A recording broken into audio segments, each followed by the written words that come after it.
And we may have to move those at the back to the front, please. So kindly come forward. So we occupy the front seats. This is live on TV. It's being streamed live as well. So we need to have a full front at least for the optics. So those at the back, if you can kindly move forward, you can take any seat. It's fine. And then we quickly start the second part of the program.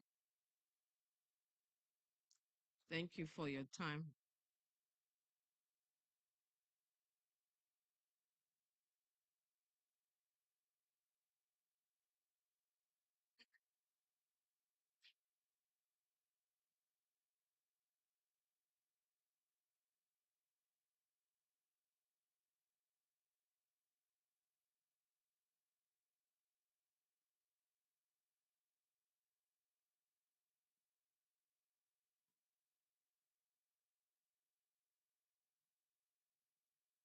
All right, thank you very much. Welcome again to the second part of the program.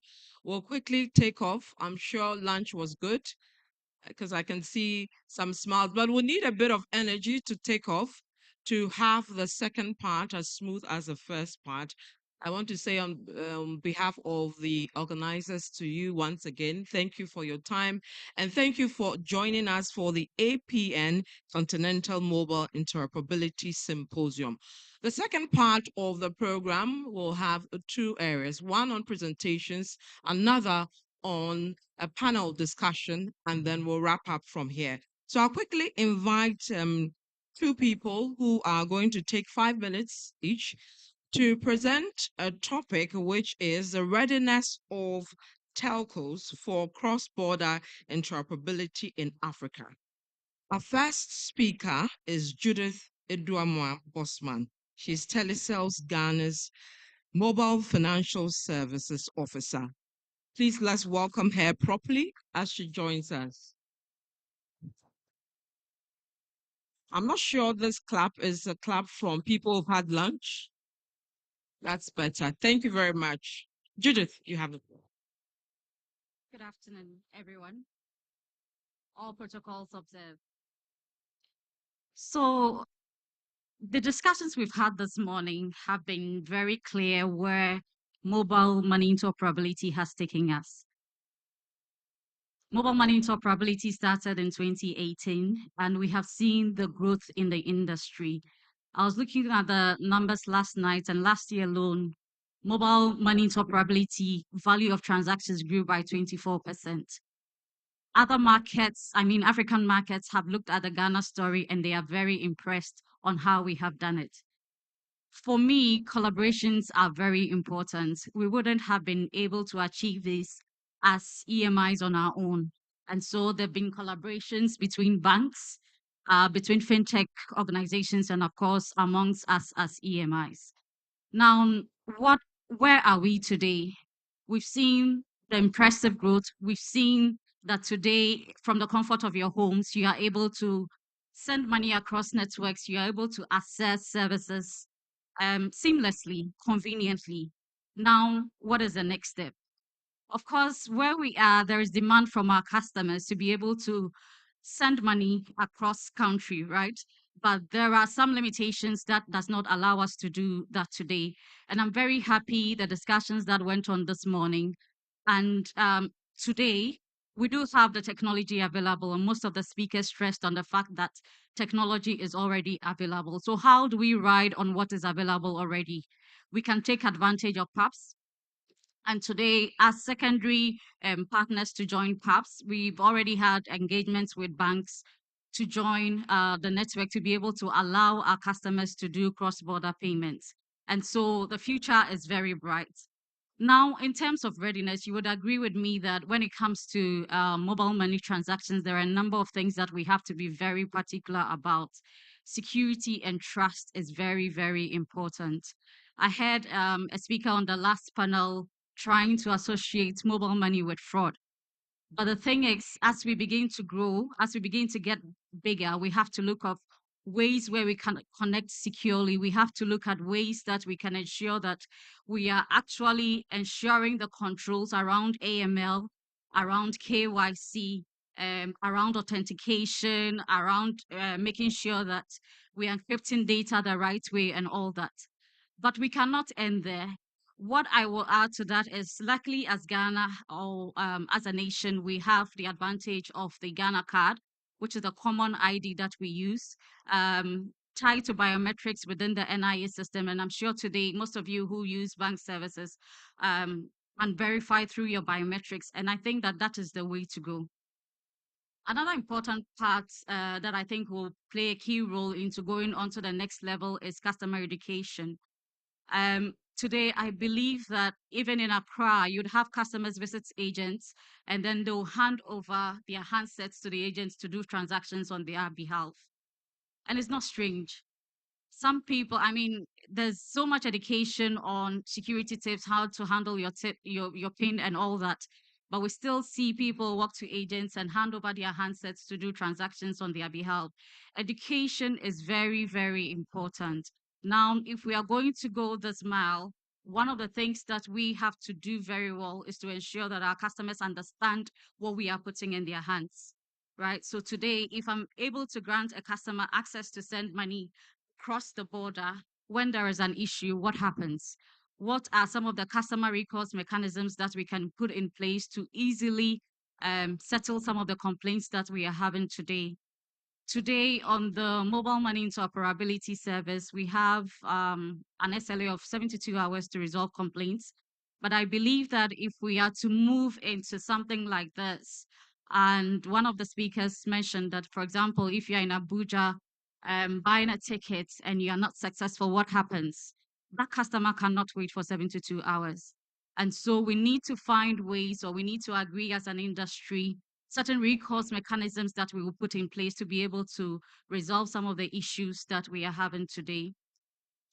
I think that as EMIs, we should be able to also invest, right? Technology is growing at a very fast pace. We do have partnerships that we can leverage on, even to provide credit savings, insurance products for some of our SMEs and merchants that we work with. And for me, looking at where we want to go is very, very important that we pay attention to some of these things I've mentioned to be able to give our customers what they want and also to promote trade in Africa. Thank you.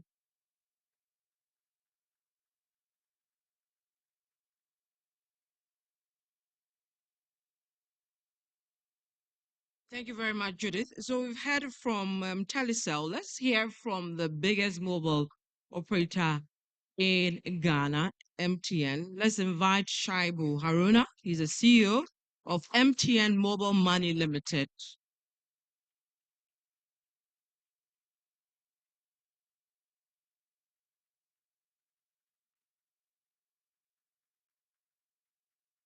Thank you very much.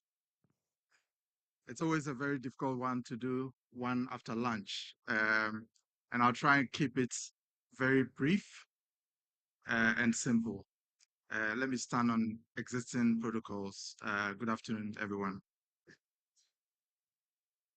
The question that was posed here is the readiness of, and I'll qualify telcos by expanding it to include all the fintechs and ecosystem players who contribute in making mobile money transactions successful, whether we are ready for cross-border interoperability.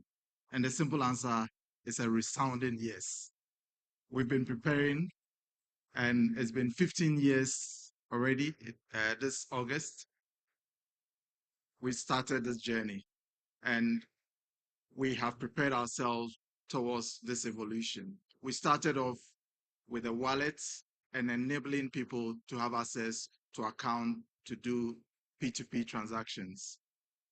We're building ecosystems around payments today, which is setting us in motion to be able to facilitate digitizing payments within our individual markets across the footprint of MTN. The biggest opportunity that we see, and for me, this is a legacy project that we need to embark on to facilitate and open up our markets to stimulate financial intermediation across Africa. Listening to the panelists and also the speeches today, I can only frame the whole context of this discussion on 4 pillars. And I chose to call it the 4 Ps of cross-border payments, essentially talking about people, which is around the customers, and the market, whether we are ready. And we can see that in terms of the depth of mobile penetration in Africa. We can see it from the point of view of how many mobile money transactions are happening across Africa. We can also see it from the smartphone penetration in Africa. We can also see it in terms of social media interactions and social media accounts that we have. So the people are ready in terms of the technology and enablement to do cross-border payments. The second pillar, the second P for me, is around the platform, and by extension, the technology and the talent. And whether it's in Accra or in Lagos or Nairobi or in Kampala, we have skillful Africans who are developing great platform, great services that would solve some of the friction in cross-border payments. So from a platform point of view, I'll say it's a big green in terms of being ready to enable it. Now, the third P is around the policy framework that would put all this together. And as has been alluded to earlier on today, there are a lot of policy frameworks that are available today. What we need is to harmonize this framework and put it and keep it in motion. And for me, that is where I'll say we have the platforms and the people and the policy framework, but that harmonization will put us in an amber position as far as our readiness is concerned. And we heard a lot from the AFTA team today around the work that is being done. But as has been said by most speakers today, we need to get it off the block by doing something and putting something on the ground. And the final piece, which is a big P, which is in red for me, is the political will to get this done. I'm hoping that we can leave this forum today with a strong commitment to pursue this legacy agenda to unlock opportunity and prosperity for Africans. For us in MTN, we're driving an agenda around enabling and facilitating connection for Africans. And this is a big piece of what we live and work for every day. We're counting on your support, your commitment to deliver on a successful cross-border implementation now rather than later. Thank you very much.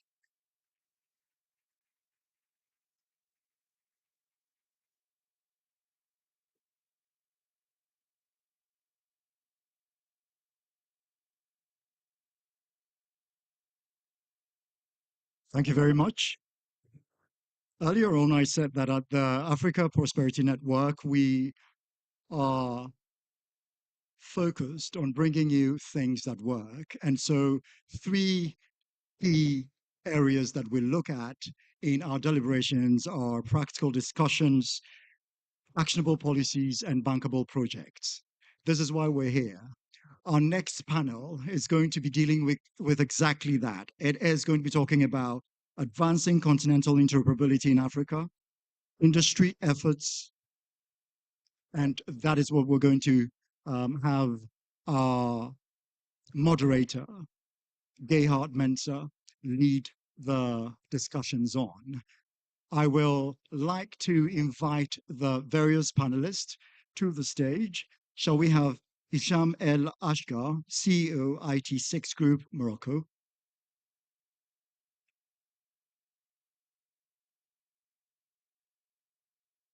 Ehizoji Beniti, Director, Bridge Technologies Incorporated.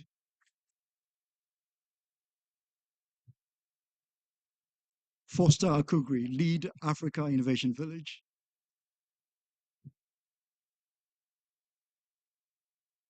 Olasupo Shasori, Senior Partner at Africa Law Practice, Nigeria.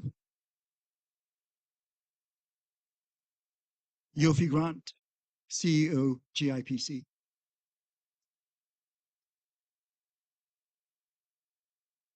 This is going to be an exciting panel. Thank you very much. Over to you, Gerhard.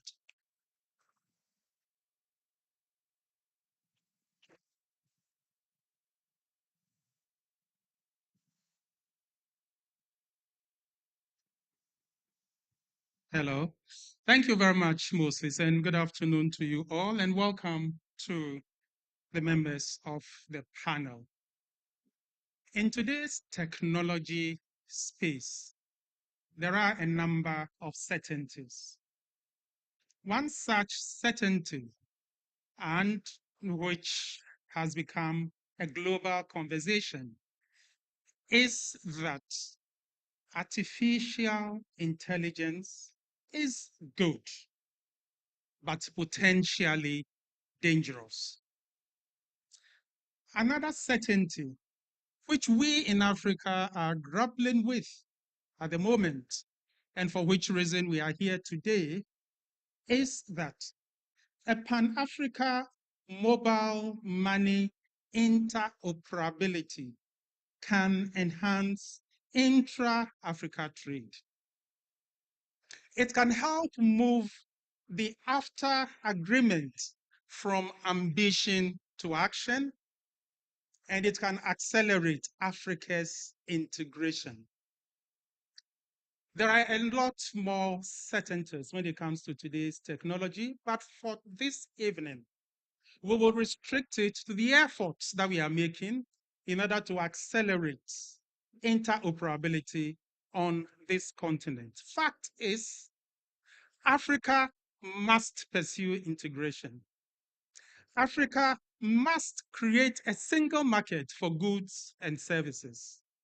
Africa must deliver prosperity to her hard-working people, and digital payments, not the traditional methods, must become the new normal, particularly for you and I, that I believe I can call, or I believe belong to the generation called X, and also for our children who belong to the Gen Zs, and those who fall in between, who are called the millennials.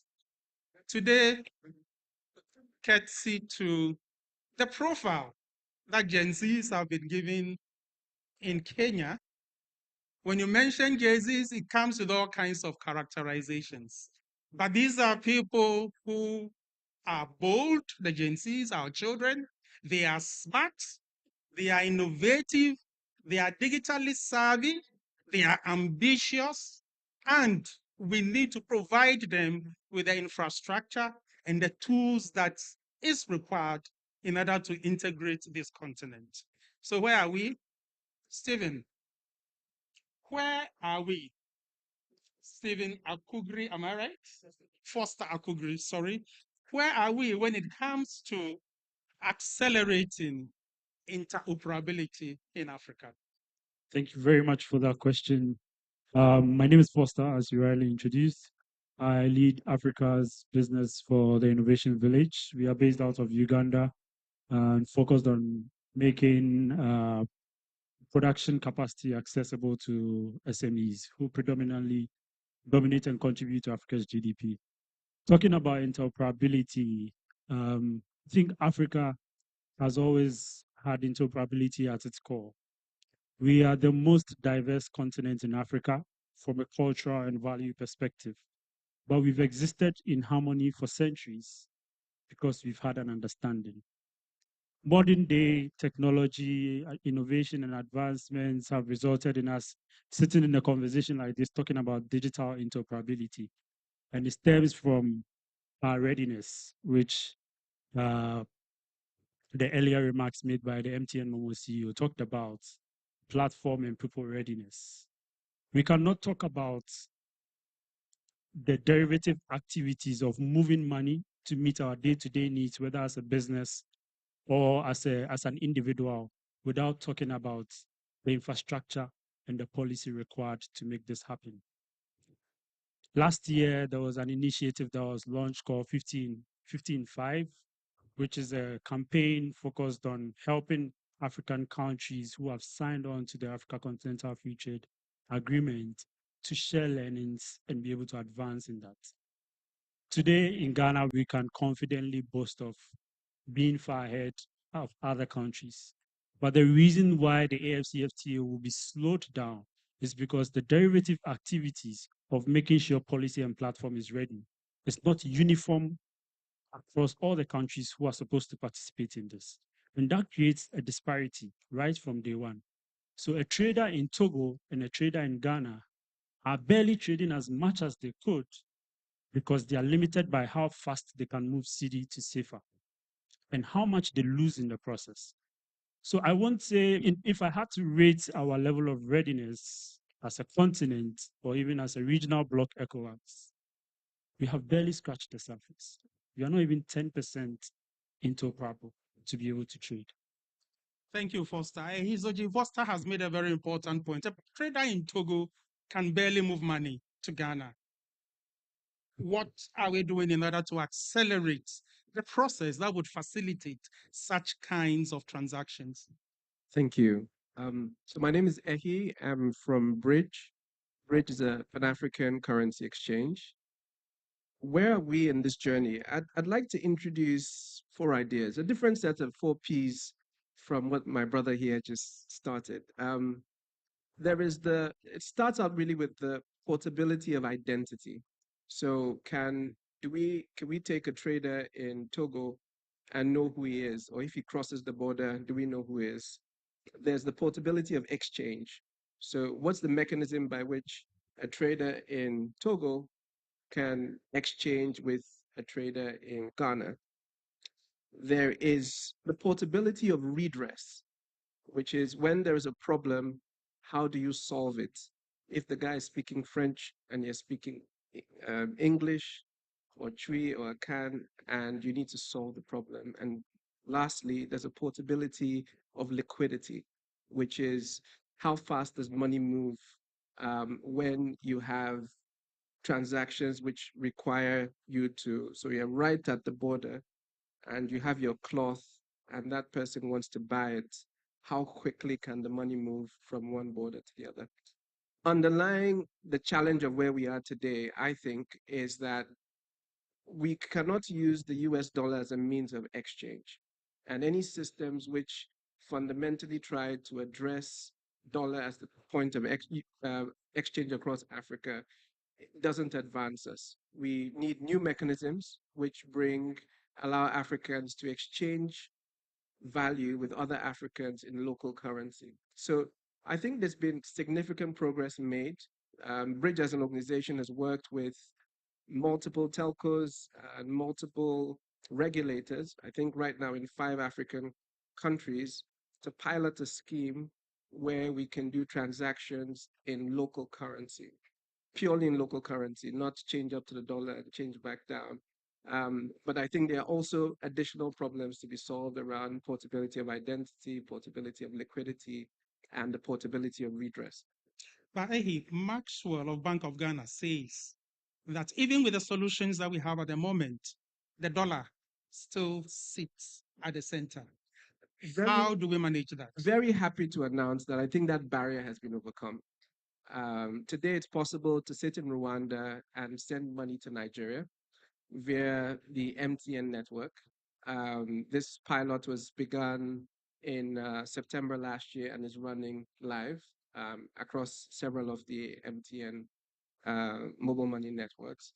And this is possible because Bridge as an organization, working with a few of the regional central banks, has built a mechanism to exchange local value. So purely local currency. We are not taking the money up to USD or downwards. The problem with having, and I really agree with what Maxwell said, because the problem with doing that is that we're trading with a mechanism of exchange which none of us have. So I don't have dollars. Nigeria doesn't have dollars. Kenya doesn't have. Egypt doesn't have. South Africa doesn't have. We're all in the same WhatsApp group. and fighting the same problems. So with different country codes. So the mechanism for today's resolution, which is build a system which requires US dollars at the center of it, I think is fundamentally flawed and will not work. Yofi, one of your main tasks as CEO of the Investment Promotion Council is foreign direct investments. But the argument holds that if Africa should trade a lot more among itself within the continent, we would have little use of foreign direct investments. Where do you sit in terms of accelerating this process? Um, I am not sure that your last premise is right because global economic history will tell us that no country has ever developed, no matter what resources you have, on their own. It's the crossing of borders, the enabling of partnerships that has built economies, whether it's America, whether it's China, whether it's India. But Africa is at a point in history where its importance can never be emphasized. Why? Because we have the youngest population. But let me just take a step back. Because today, I mean, something just occurred to me as we've been speaking and with all the highfalutin technology and all that. And it arose out of a conversation I just had with my daughter on mobile phone. And she asked where I was. And I said, oh, I'm in this conference. We're having a conversation about this, that. And she just put a few emojis of laughter. And I said, what's funny about it? And and I said, well, I think we're onto something good. And she made a note, she typed a long thing. When I read it, I just said, whoa, what is it? She asked me, so is there anybody from Generation Alpha in your audience? And I said, well, Generation Alpha, what do you mean? Because we always talk of Gen Z, millennial. Gen Z is passé. Today, Generation Alpha, those born after 2010, are the largest generation in the world, over 2 billion. They are also known as the technology enabled generation. Yes. Yeah, yeah. And she said, that is a challenge to whatever you're doing today because you probably haven't thought about them and how they will think, the way they will trade, the way they do business, the way they engaged has not even yet been conceptualized. So what do you think you guys are really doing? You are doing stuff for yourselves today, but you are not the future. The future is Generation Alpha. And I was like, oh, come on, get out of here. But the truth of the matter is that when you look at Africa, Africa is the youngest continent. And so for some reason, what you're saying may hold true. But of course, I mean, we've always had resources. Africa is the richest in terms of mineral resources, not less than 40% of the world's remaining mineral resources. But guess what? We significantly also hold a chunk of the transition minerals that are required in the world today. 90% of the world's platinum, 90% of the world's cobalt, 90% of the world's chromium, copious quantities of the world's lithium, sodium, salt, copper, zinc. But then what beyond that? We've always had it. We haven't exploited it. And the reasons are, of course, a reason of history, how the continent developed. But we are past that. We have to go on. And that's one thing why Africa is the most important continent in the world today. Secondly, our population, currently 1.4 billion. By 2050, to be 2.6 billion, one quarter of the world's population. By 2100, Africa will be one third of the world's population. But the significant part of that is that 60% is under the age of 30. Now, what does it say to the business person or to the trader or to the AFCFTA? That is a consumer market waiting to happen. Not only that, it's also the world's largest pool of potential human capital that will change the world. Thank you, Yofi. So I have just said the premises to try and answer your question. How are we going to leverage that for development on the continent? Can Africa finance itself? Yeah. No, I'm not sure. I'm not even sure anywhere in the world can finance itself. Let me finish the last humorous bit. So I went to a conference seeking investors, and it was a big conference.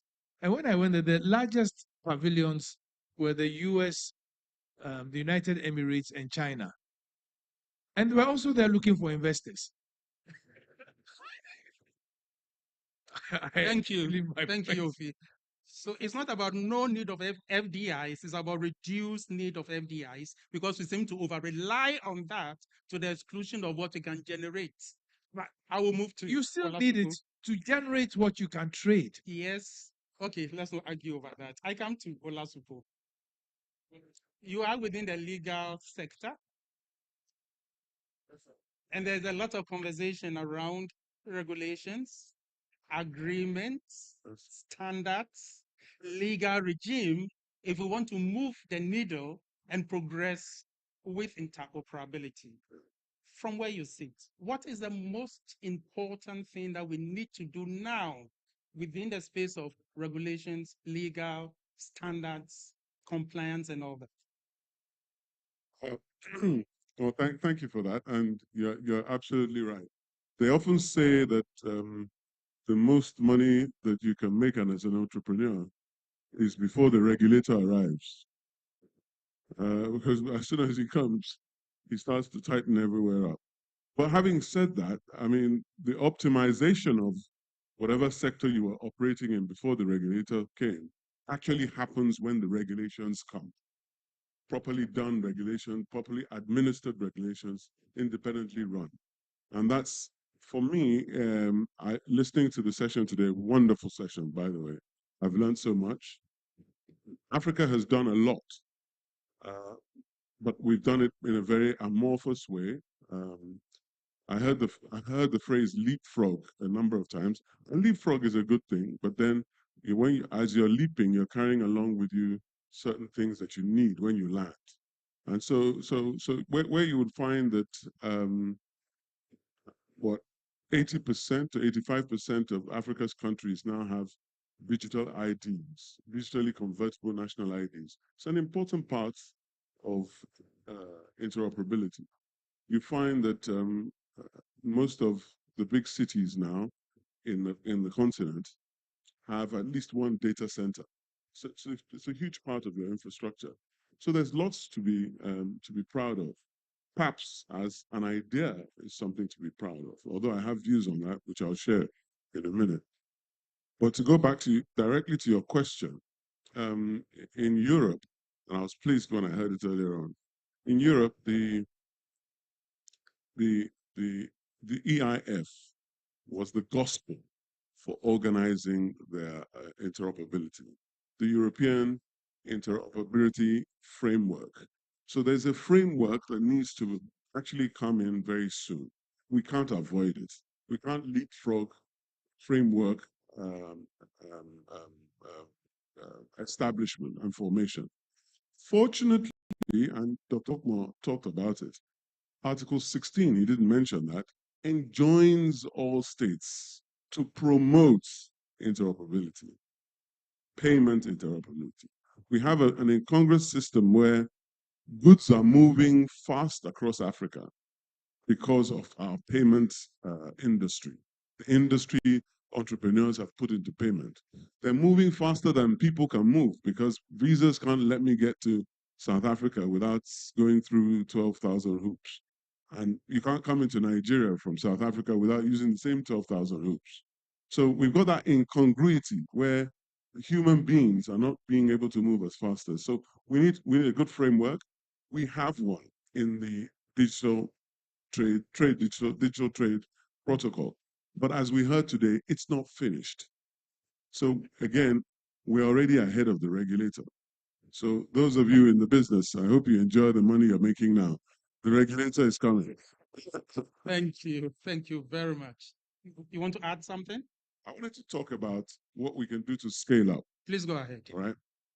And I think PAPS, let me talk about PAPS. And I talk about it with a lot of pride in the idea of some universal Pan-African payment. Many people had been knocking around that idea for a while. They can't claim to be the first. But as good as it is, and as now it's taken issued 70 million cards, and is received in 48 countries in Africa. Why don't we find them? There are more companies like that. InterSwitch are not paying me for this advert, by the way. But there are other companies that we can use to scale up. To scale up is to cover rapidly, and to cover rapidly is not to leave central initiative in the hands of one organization. So PAPS needs to take on competition. I'll come back to you. Thank you. You spoke about the over-centralization and the fact that PAPS is a private sector initiative. What do you say to the argument that PAPS is moving a bit slowly because, one, it is an entirely private enterprise, and two, it is suffering from that lack of intermediation, which in country is held by the central bank, and Africa doesn't have an African central bank to take responsibility for that intermediation. I take 75% of what you said. I agree with you. Intermediary, I agree with you, it is slow. But what I disagree with you is that it is slow because it's private. I mean, we've all been in some shape or form in the public sector of some form. And public sector is not built for business. Public sector is built to enable and regulate businesses. So it's good to have them to support, to de-risk the venture that you're entering, which is what I thought PAPS was doing. To de-risk where they are going, it took on a bureaucracy that I think now is too unwieldy. And that's one of the things that's slowing it down. We must encourage 2 or 3 alternatives. And there are bright organizations in the payment ecosystem in Africa, whether they be in East Africa or West Africa. How can I come to you as a significant sector operator? What do you think is the way to go when it comes to interoperability? I'm asking this question in the context of the Mowali initiative. I don't know if you know about the Mowali initiative between Orange and MTN. Mowali simply stands for Mobile Wallet Interoperability. And so Orange and MTN has set up a joint venture which allows interoperability between not just the 2 companies, but other willing companies in 22 other African countries. What is the way to go with African interoperability? Of course, Olasupo has spoken about different initiatives, but do we go at it piecemeal? And if piecemeal, how piece? Should it be sub-regional? Should it be country to country before we build on it and have the pan-continental interoperability infrastructure? Okay. First, thank you for IPN for inviting me. It is with pleasure. It is the 3rd time this year in Accra, so maybe I will ask for nationality after that, for passports. For my intervention, it was to share some way of doing mobile interoperability in Africa, and maybe to have some idea about the best way.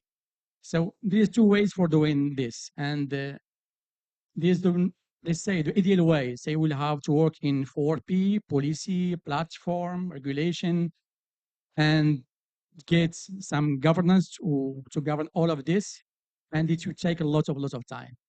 And lots of initiatives are trying to do that, and we cannot wait. The generation alpha is coming, and they will not wait for us to do all of this because it is complicated. So we have no choice. We have to go it very fast. Maybe we do some mistake. Maybe we can accept some initiative like Orange, like MTN, like Inuit in Morocco are doing the same.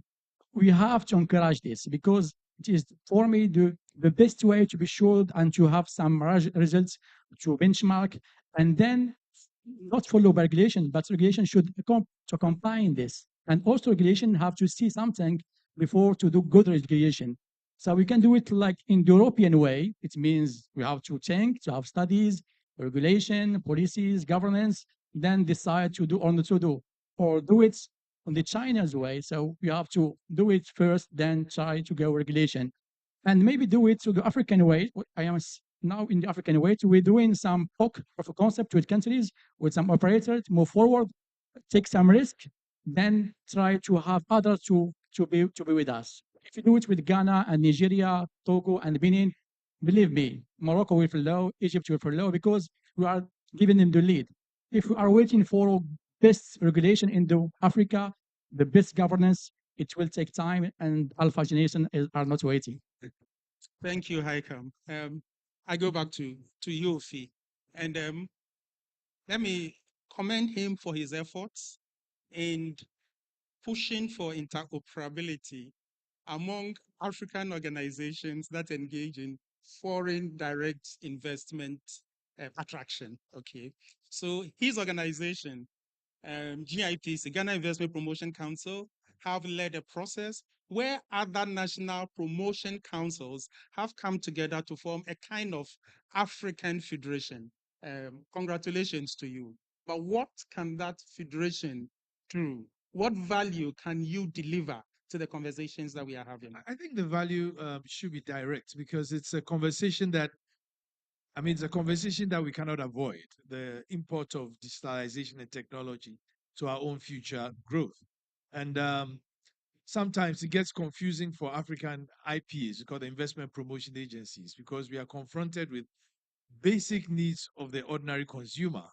And so to escalate it to a point where it gets very sophisticated and wants investment into places like AI, etc., becomes a level of conversation that we cannot do it individually. But if we work together, we can do it. But you asked a question the first time, and maybe I explained it to you from the back. Let me tell you something. Ghana is almost the same size as the UK. The GDP of the UK is about 3 point something trillion. Our GDP is 73 billion, but we're the same land size. The GDP of Africa today is about 6 trillion. And we command only 3% of global trade. But if you look at the continent, there are about 400 companies that generate a turnover of $1 billion a year. The reason why I started talking about the age parameters is that the continent is so young that we haven't built the critical mass of capital formation yet. The other continents are aging. They've done it for decades, so they do have the capital. And so if we think that Africa can fund itself today, it's hopeful, extremely hopeful. The opportunity for business is overwhelming, but the opportunity for capital formation and attraction, unfortunately, is woefully inadequate. So the UK does 3 times Africa's GDP. So if we are looking to fund African growth with all its humongous potential, then it cannot be done from the continent. But the business is here, and we recognize that Africa is going to be much more important to the global economic growth than it has ever been. And those who want the resources, those who want the markets, would have to come to Africa to get it. But we cannot organically generate it because we have only 400 companies. We can count the number of billionaires in Africa. One country has a number of multiples of those billionaires. So that's where the capital is. We should go for it. Thank you.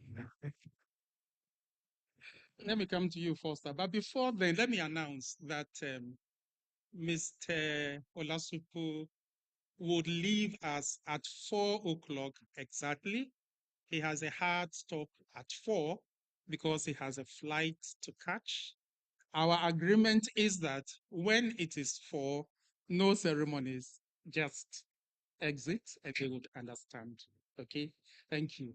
Foster, your TEF is innovation. How do we innovate to accelerate interoperability in Africa? The conversation starts from forums like this. There's been a lot of turning of reports, research work, R&D, and like Yofi really mentioned, if you look at Africa on the scale of its innovation journey, we are still at the very, very infant stages. We call that discovery. And until we have reached a point where we can convert the learnings from discovery into a distribution, which becomes scale, we can't be competing to say we are going to internally generate our own capacity. At least you forget, we are going to become the powerhouse of production and human capital, but we need markets to sell to. Building these bridges now is essential to help us build the capacity to serve them back. FDIs are not coming in to do us a favor. They are coming in to future-proof their economies because they would lack capacity to produce at the time we have capacity to produce. So we are going to be serving them. If you look at aged populations or aged countries with very aged populations today, the working force is not enough to churn enough capital for the country to take care of the dependency population. That is why you see incentive programs to force migration of young people into areas like Canada, etc. Why? Because they need to increase their working population to churn enough revenue to take care of their aging population. Africa today is the opposite. We have the youngest generation. Innovation is not just about technology, it's about understanding the nuances, the interconnection between culture, people, evolution, and leveraging technology to unlock the value that comes in between those integrations. So we are making progress. The conversations with startups being supported, etc., is a step. Governments setting up initiatives to support innovation from all angles is also very important. But I think it's also very important that established institutions like your MTNs and your EcoBanks, etc., the list go. And I'm not mentioning names, I'm just using them as examples of entities who have managed to invest in the infrastructure to start to think about monetizing, opening up that infrastructure. And that is how we'll get more participation from younger people. Because of the variation and the diversity in Africa, no one solution solves a problem for a particular group. And so the more you have variance in solutions, like Paystack has built a solution, others are riding on top of Paystack and Flutterwave to distribute, because working with the bank might require certain bureaucracies, etc., that slows down your speed to innovate. But we need as many of those people to help everyone catch up on the journey, so that when we've eventually built an acceptable and universal solution, everyone can participate in their own small pockets. I have an A or B question for you. What is that exciting thing that you have done within your space to propel Africa's interoperability? Or what is that exciting thing that you have seen that gives you hope and confidence that we will get there? Thank you very much. I recently assumed the role of Africa regions for the company I work for today, looking after 17 countries. And this means setting up some of these countries from the ground up. And every single market totally different, from regulation wise, from investment requirements, etc. If you don't have enough muscle as a young entrepreneur, expansion and skill is not a conversation for you. But guess what? Majority of our entrepreneurs in Africa don't have muscle. So are they going to remain local players while others come into the market with bigger muscle to take over those opportunities? How do we protect the markets for these younger people to not lose that value or market share while they grow? Because the reason why companies bank on your American companies, your European companies, is because the potential of their market cap is foreseeable. But here, as we are growing to become a consumer market, because guess what? We don't have purchasing power. So we are not even a consumer market by international consumer market definitions. So your Nikes and Co. don't consider Africa as a market. Luxury goods companies like LVMH don't consider Africa as a market. But we have a 1% that can also afford some of these luxuries. And it presents an opportunity for younger people here to produce in Africa for Africa. If you go to Benin today, your US polo shirts, your Louis Vuittons and etc. that you see are produced in Benin. In Benin. Yes. Your shirts are produced in Benin. There's a large industrial park over there that specializes in garment production. The real thing. And we pay dimes for these things. This is just a few hours drive from here. Today, Kenya has gotten investment of over $400 million unlocked last month to become the largest garment exporter to the US and Europe. 23 years ago, the United States launched AGOA, Africa Growth Opportunity Act, and onboarded as many African countries as possible to participate in this opportunity. It failed woefully. In the last 2 years, there have been lobbyists who have lobbied for this act to be sustained. They just signed off that in April to extend it for another 23 years or 24 years, 2045, right? How many Africans are going to take advantage of this opportunity?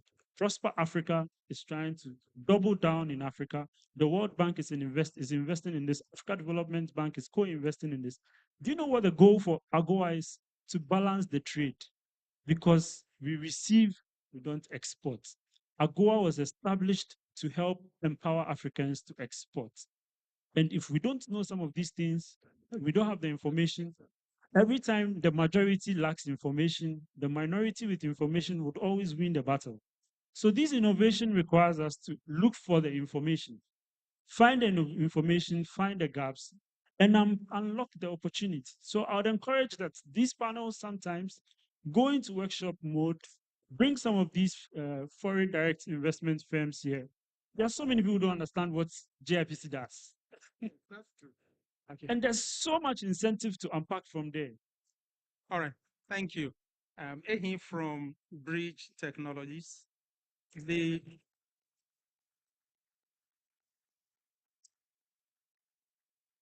Thank you.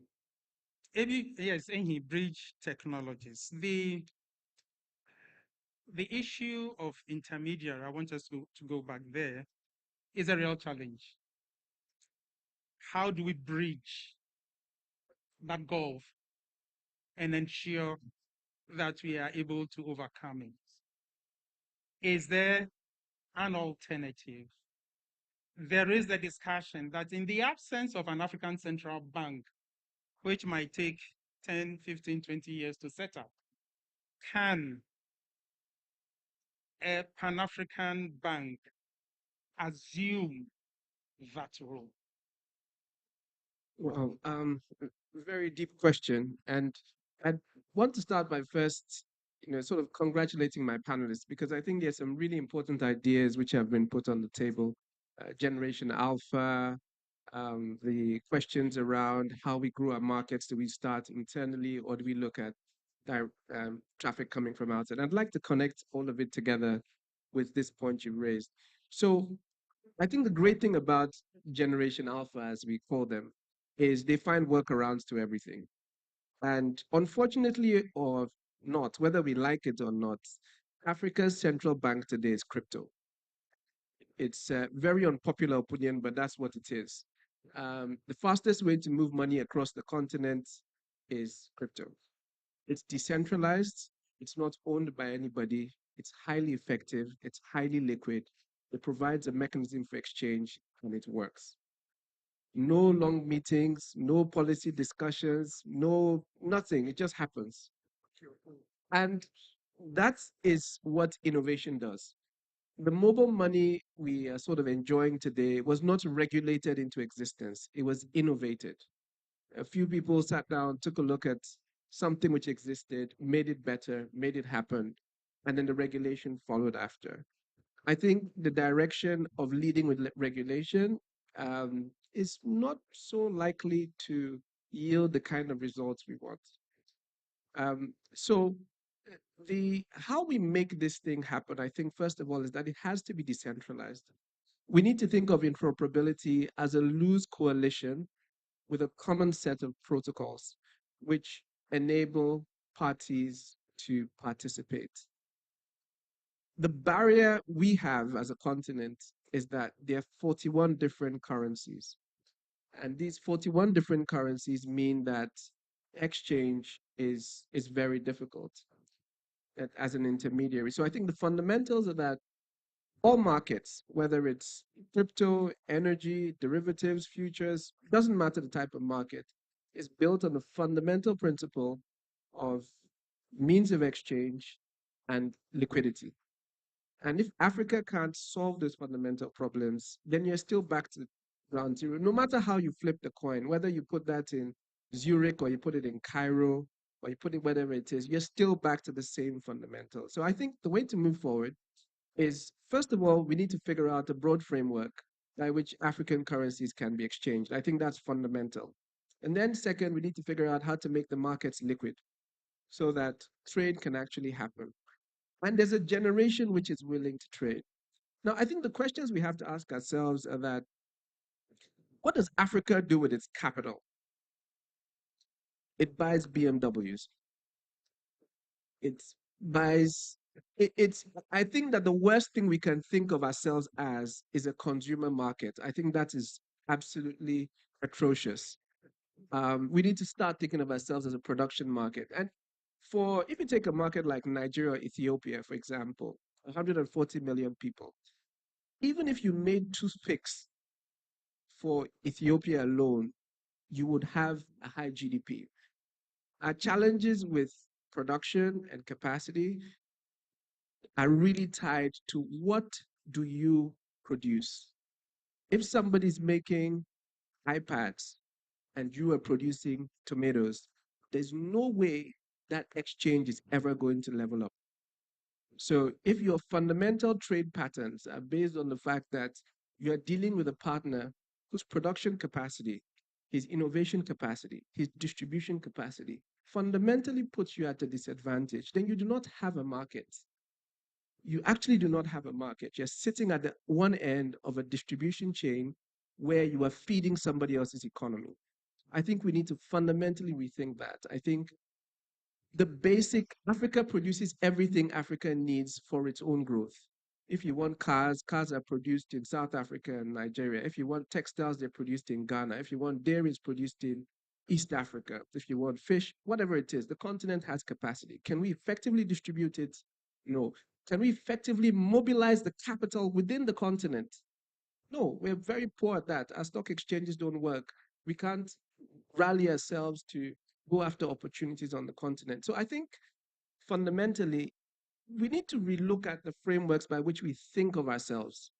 We are a large consumer, we're a large base of people, but we also a large opportunity to produce. I think we need to galvanize our own capital. Nobody's coming to save us. We need to organize, create mechanisms which allow Africa to galvanize its own capital. And then I like the idea of that we need to innovate and start small. Most migration of Africans is actually to other African countries. So Togolese in Ghana, Ghanaians in Nigeria, Zimbabweans in South Africa, Kenyans in Uganda and Tanzania, and on and on and on. And the trade between these borders currently exists. How do we make sure that this trade becomes digital, it becomes agile, it becomes fast? And once you open up trade, then investment is a natural, it's just natural. It follows like there's money here, let's put it here. But until we can address that, then we're sort of back to square one. All right, thank you. Hey, two things you've said jump at me. One, cryptocurrency. HICAM. Does it change the conversation? Mobile money runs on your network. To what extent can you accommodate cryptocurrency? It runs on technology anyway, but given the current setups that you have with respect to mobile money, does it change the conversation? Two, We'll come to you after that. We can't mobilize our own money. How do we do that? I come first. Okay, so we have a big problem to about mobile payments in places like in Morocco. Now we are talking about crypto money. I don't know what is the situation in Ghana, but in Morocco, nobody likes central bank, and uh, and nobody likes telecom operator regulator. And now we are asking both of them to work together, central banks and telecom operators, to produce law. All discussion will be about risk, and all of them will show to the other it is not possible. So for this, when you bring to the table new technology and you ask those this kind of governance to work together to do law regulation, it will take a lot of time. And I am talking about Morocco. For us, we are doing some experimentation in blockchain and others, but it seems it is very difficult doing it like this way. The regulator wants to be first, they want to be involved, they want to decide, but at the end, we take 10 years for us to have mobile money product solution and to give license and to follow and to control. At the end of the day, we don't have any mobile money transaction in Morocco. Why? Because we have good system, banking system. So people, they have a bank accounts, they have ATM everywhere, it is working. And a regulator, they didn't think about this. So they spend lots of time, lots of energy for to come with regulation. At the end, for Morocco, it is no thanks. So it is same for new technology. If we give that to regulator, we'll think only about risk. We need to be more, let's say, doing more innovation, give more space to energy to work, and to do some experimentation. With all the respect to central banks and our telecom regulator, I think that they have to accept some risk, some things to happen, and to follow the regulation, not to do the economic studies or not to do the regulation first, and to do it right maybe, but it is for some things it will not work at the end. Thank you. I think you ask a very interesting question because that is really the power of APN. And APN very early identified the fact that Africa had a dearth of capital. And so we were challenged as to how to raise capital to do it, but also identify that trade can be a very important track on which to build capacity. And like I did say, Africa has the resources, Africa has the potential consumption power. We need to leverage that. Today, Africa exports its raw materials and resources and imports finished goods out of those same things. Why can't we start looking at, well, maybe in a limited way? And he did say the capacity is a big question. Look, I mean, I was doing some research a few days back. Even if you look at AI, the global spend projected for AI for the next 10 years about 17.5 trillion. For Africa is 1.2 trillion, right? That's what we need to invest in AI to at least scale up to the level where we are competitive. But our whole GDP on the continent is 1.6 trillion. We are not going to eat AI alone. but, but we can build up capacity and support our private sector. I think the whole equation of Africa not developing is because the focus has been on government. Yeah. If today we decided that we are exclusively going to empower our private sector, we will grow just like Europe did. Europe was once as poor as we were. So was Asia. Not too long ago. So was the Emirates. But what did they do? They refocused on the private sector.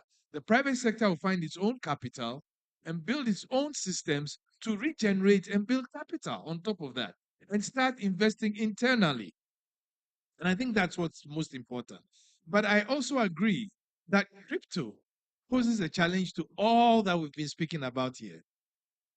And in fact, one of the conclusions my daughter said to me is, have you even thought of the fact that maybe in the next 20 years, there'll be no money, as in the physical money we have today? because crypto is efficient. It solves all the problems that we see with money. And by the way, I brought in the alpha generation. Crypto was formed out of gaming. Blockchain came out of gaming. Young people with straightforward solutions to deal with how they relate to each other when they play games and who wins and who doesn't win.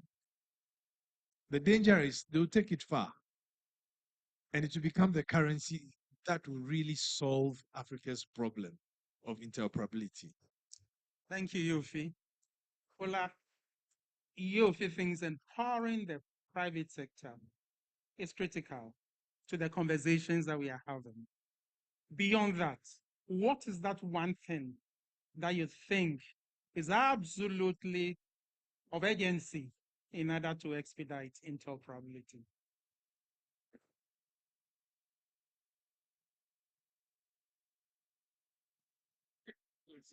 There are too many things. One thing, if I had to say, I'd say that trade. I'd say trade, and you'll think I'm being rather obvious, but if we cast our minds back to COVID, when was COVID? 2020. 2020. The lockdowns were not very successful after the first one in much of Africa because people had a craving. And that craving was to get out and trade. There was no amount of government handouts or palliatives, or we didn't have a furlough system in place. None of those sophisticated cushions. People craved to trade. Trade creates wealth. Trade creates value. And Africans have a natural propensity to trade. We need to harness that. We need to harness it. Now, exchanging money across the continent in a way that values are kept needs the sophistication of a universal framework. But I think we're too pessimistic about Africa. And I'm an eternal optimist. I believe in Africa, as the song said today, written by my good friend Gabi. He's not going to ever get that. You're not going to live it down. now, that capacity to trade is where I think our biggest strength is. We've not employed so many things that great trading nations have now become industrialized on the back of. We don't have a proper industrial espionage, a trade espionage mechanism. There was not so long ago in this order that Japan didn't have industry, Korea didn't have industry, and more recently, China didn't have industry. Progressively, they did that on the back of espionage, deliberate attempt to beat the world at the game that they could see. And we own trade, and trade is the biggest weapon that we have with each other. South Africa was banned from trading with much of the rest of the world. They cheated, but they traded within their country, and they traded with people who were ready to cheat with them. They grew products that were unique to South Africa, which they tried when they are opened up to export to the rest of Africa. It can be done. Thank you. Hikam, 1 minute. That one thing. For me is skills and talent. Because if we develop systems and at the end we are buying the systems from Europe, from United States, so we'll bring also some actors that maybe they will benefit from Africa. So we need to put it like made in Africa for Africa, also in digital. We need to train. We need to do also awareness for citizens. We need to be sure that we have all process for innovation with the startup incubator, accelerator. We need to get private sector and public sector talking together to have confidence in our potential. We can do it. We had some experimentation in Africa. We have some good champions, and with young people, this could be a good challenge, and we will be very very proud to have our new generation to support these projects. Thank you.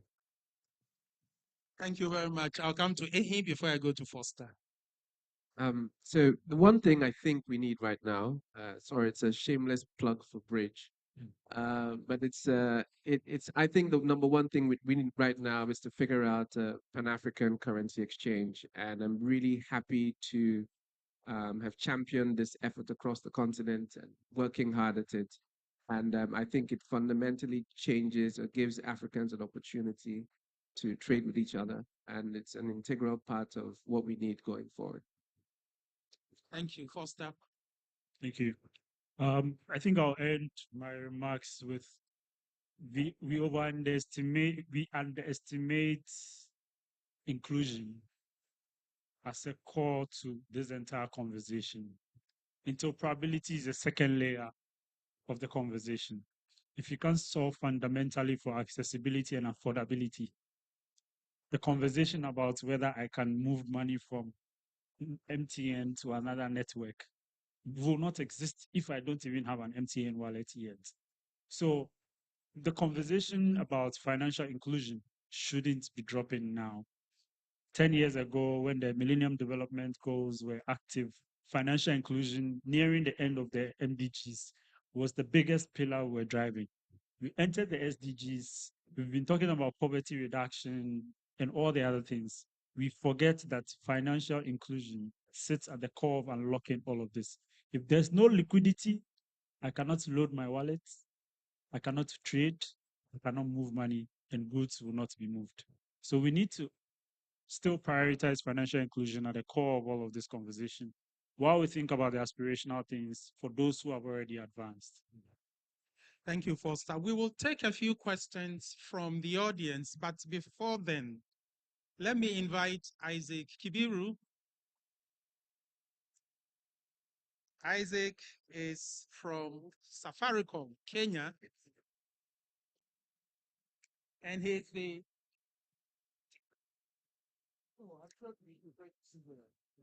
okay. Okay, you prefer to sit. That's fine. Isaac is the head of legal from Safaricom, and he has 3-4 minutes to share a few thoughts with us.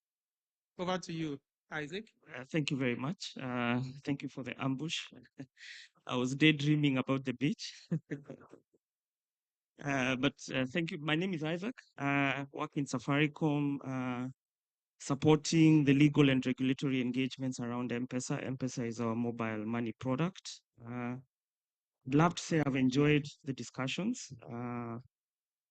And I think for me, the two things I take out, and it's something we've experienced, is one, we should not allow regulation to innovate for us. M-Pesa was created out of completely no regulation around it.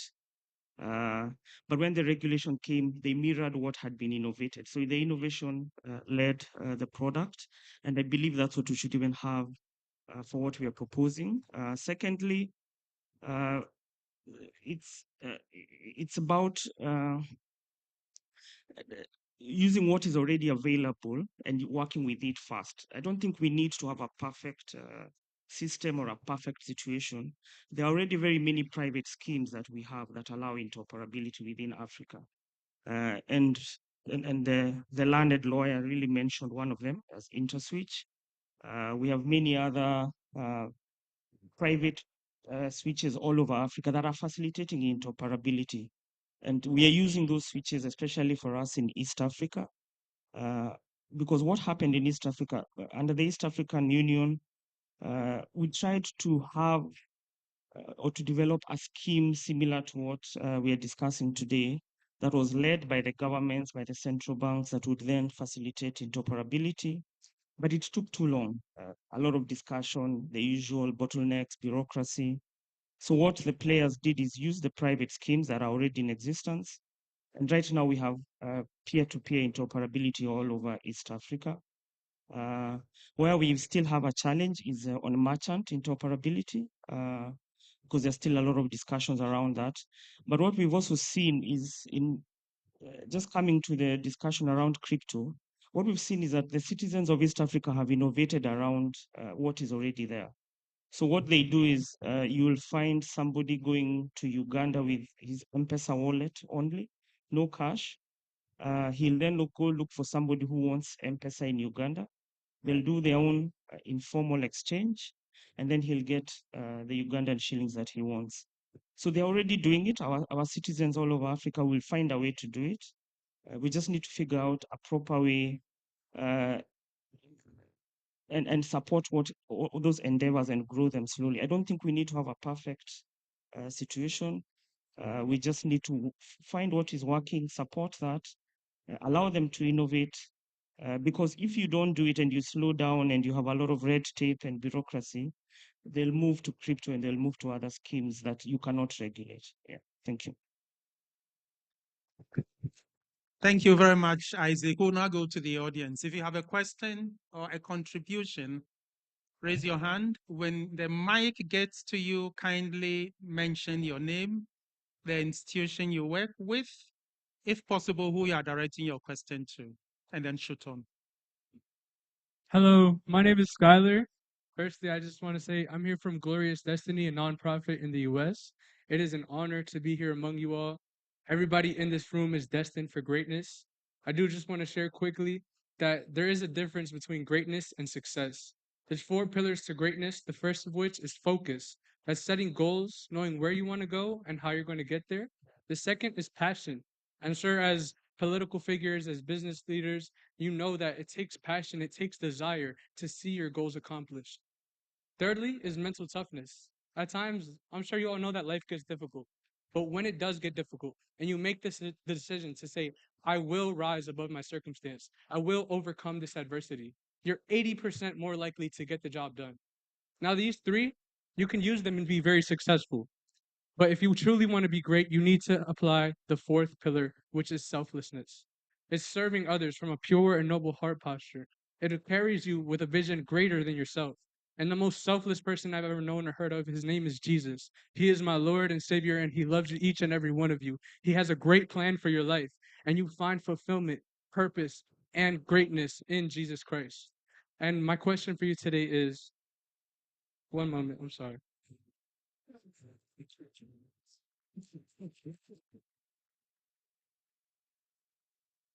So my question for you today is, how can scaling up mobile money interoperability support and empower the youth in Africa? And what are steps that young people can take to get involved and make an impact in this market? Thank you. Next.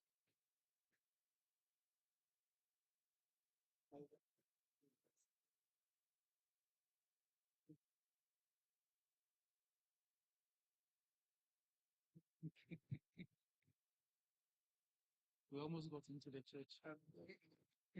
Hi, good afternoon. Great discussion so far.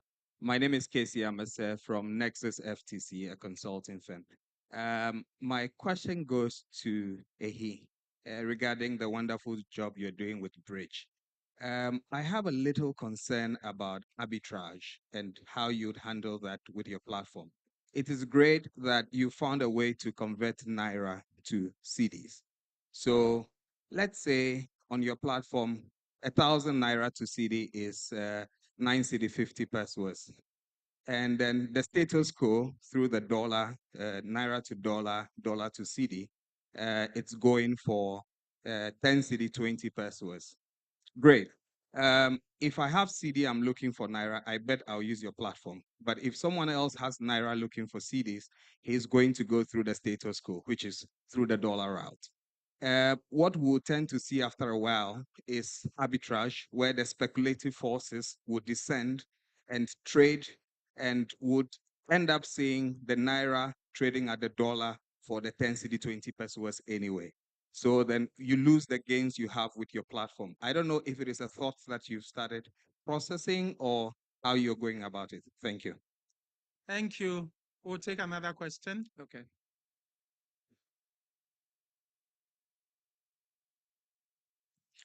Yes, good afternoon. My name is Engineer Dr. Nso Anabia. I come from Ghana Communications Technology University. I am here with my colleague and a few students. It looks like the whole of this thing, we have always been left out. We are looking at expanding in the telecommunications sector, whichever way you look at it, you would need more nodes, more subscriptions. SMEs, a lot of them, once this works well, they would want to come in. But there is one thing we have left out, a very key ingredient, which is energy. Africa are the least contributors to global warming. And yet, the brunt of the negatives come to us. And we have promised ourselves that in 2030, we are going to be try to manage ourselves energy sustainability or something. However, I would want to find out from the telcos whose father is NCA. What are they doing about the energy concerns? Because when you bring in 5G, energy consumption is going to be increased. We all know that fossil fuels are what we are trying to avoid. When will Africa go green telecommunication? Are there any ideas or discussions around this? I am currently preparing a paper on this, and I think that it is also good we discuss it. Researchers have always been left out. We had a symposium last year with NCA. I had the same concerns that we are not brought. Thank you very much. I align think it. your question is asked. Thank you. Thanks, Prof. Can we take another question? Yeah. My name is Clinton Ofosu from Legendary Africa Network. I was also going to ask a question based on the fact that I've been looking at the brands here, and I'm not seeing one particular brand or some few brands in there, and that is on the payment gateways. Because when you look at the mobile money usage, you realize that more of the people that use mobile money, the large users are coming from individuals who are tech savvy, and then some who are of young age. Most of our big men are using the banks more often. And when it comes to mobile money and stuff, we are mostly connecting it online.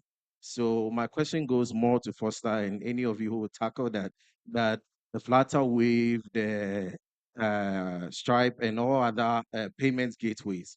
How are we going to work with them to make sure that when you are talking about intermobility, they have a major place in this conversation? What are we doing about that fact? Or is it a point where we are also going to get our own gateway online? Is there something that we are doing to make sure that that aspect is being looked at? Thank you very much. Thank you. I think we'll answer these questions and then we'll come back maybe for a second round. Before we go to the questions, with all respect to you, Prof, I'm not sure we have an energy expert here.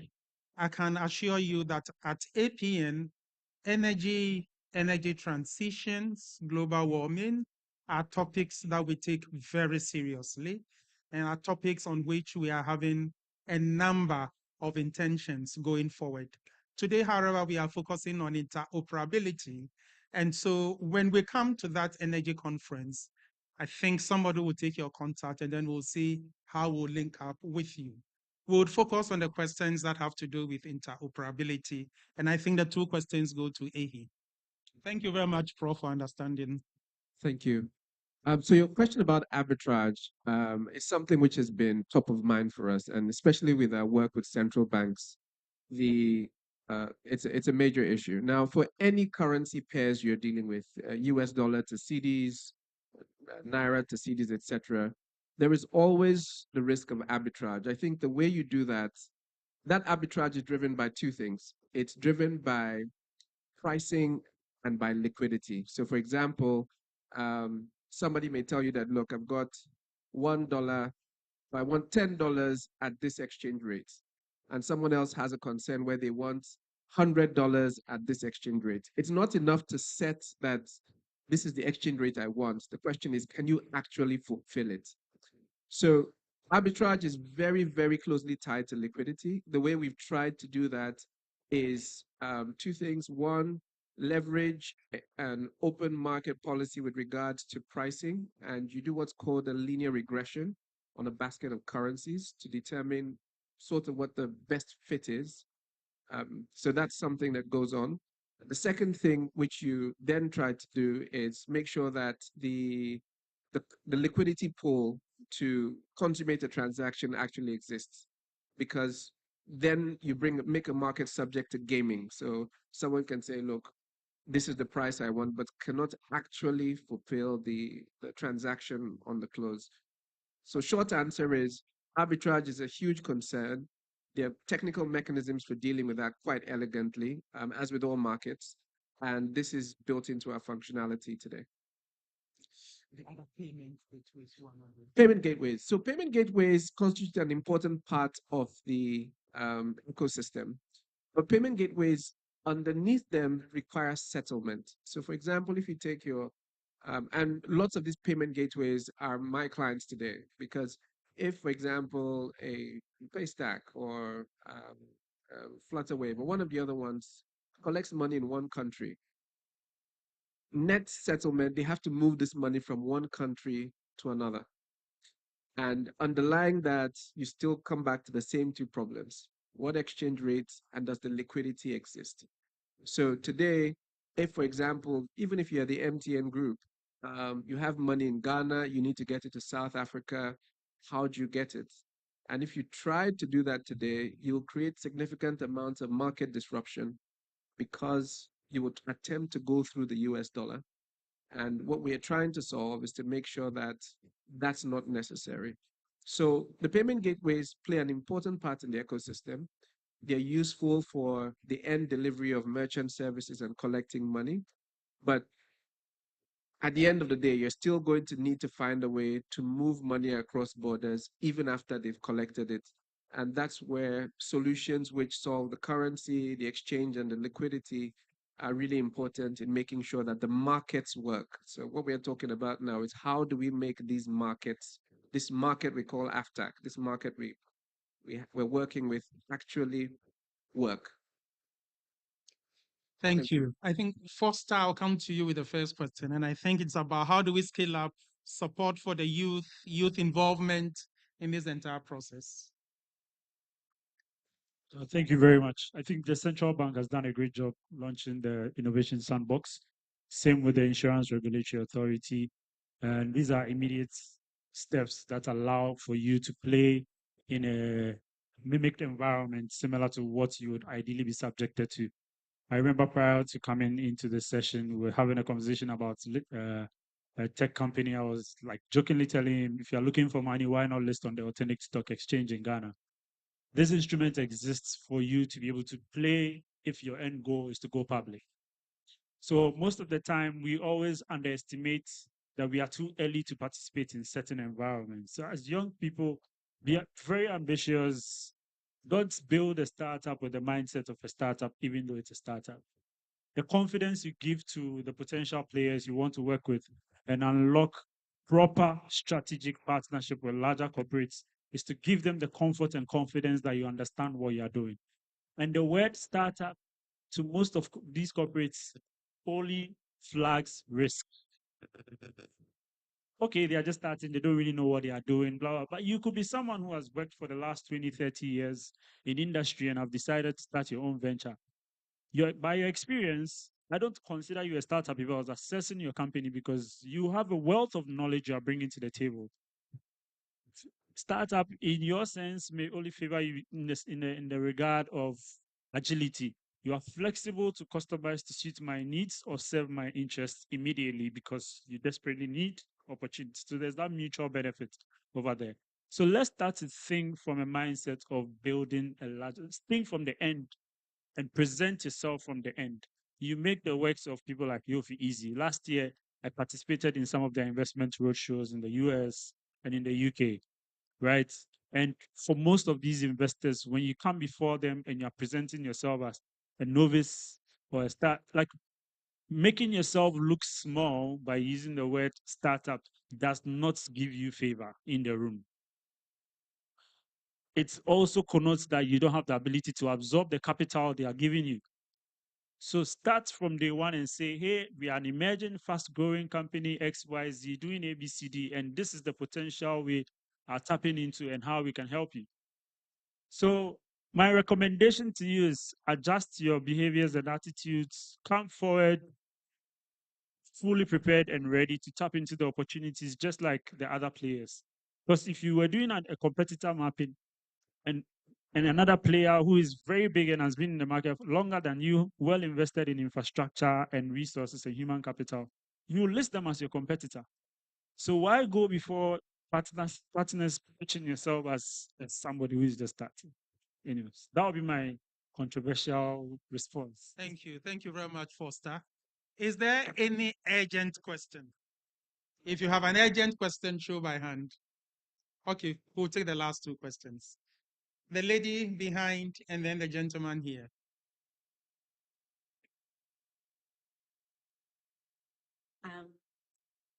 Hi everyone, my name is Vanessa Chibedu. I work with Rivia. My question is practical and it goes to bridge. I don't know, yeah, it goes to bridge. I just want to find those of us who work in the hospitality industry, we deal with money in and out daily. And most of the times you get clients coming, bringing Naira safer, and we reject it. We don't take it because let's say we charge room for $100 and they use Naira to pay. When we go to the forest bureau to change it back to dollar, you wouldn't get the same rates. This is something that is causing a lot of discomfort in this industry. So what advice will you give on that? Okay. All right, thank you. I think there was somebody behind there. Hand up.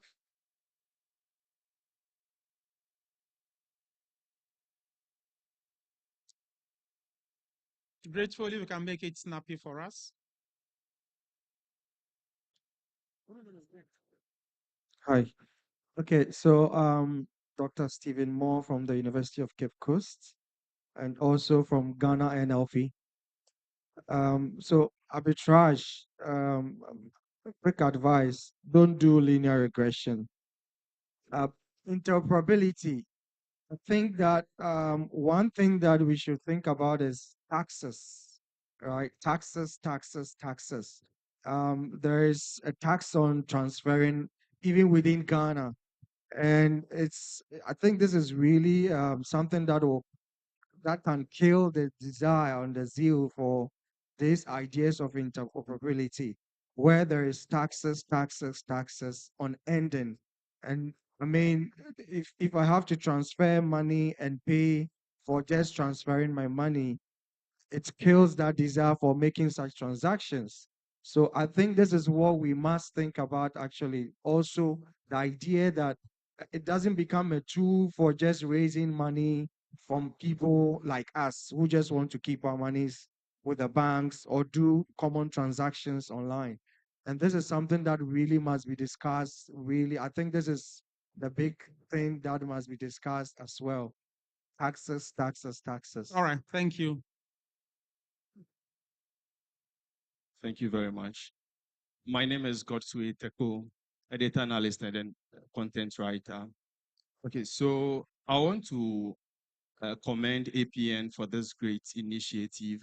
And as Mr. Yofi said earlier, sometimes you have these interesting conversations and then the people of the future who can carry some of these visions along are not seen to be part of it, which is very true.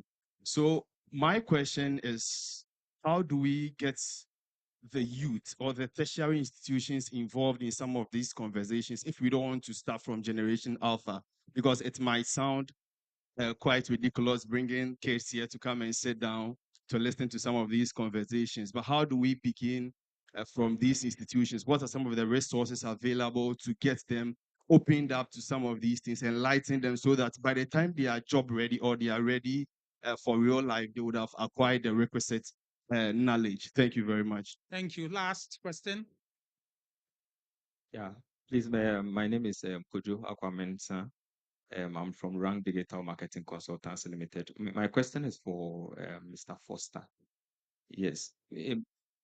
When he was speaking, he actually answered all my questions. So I was having questions, but after he answered, I was relaxed. But he came in with another question again, saying that when you go for investments and then they are asking you, don't say you were a startup.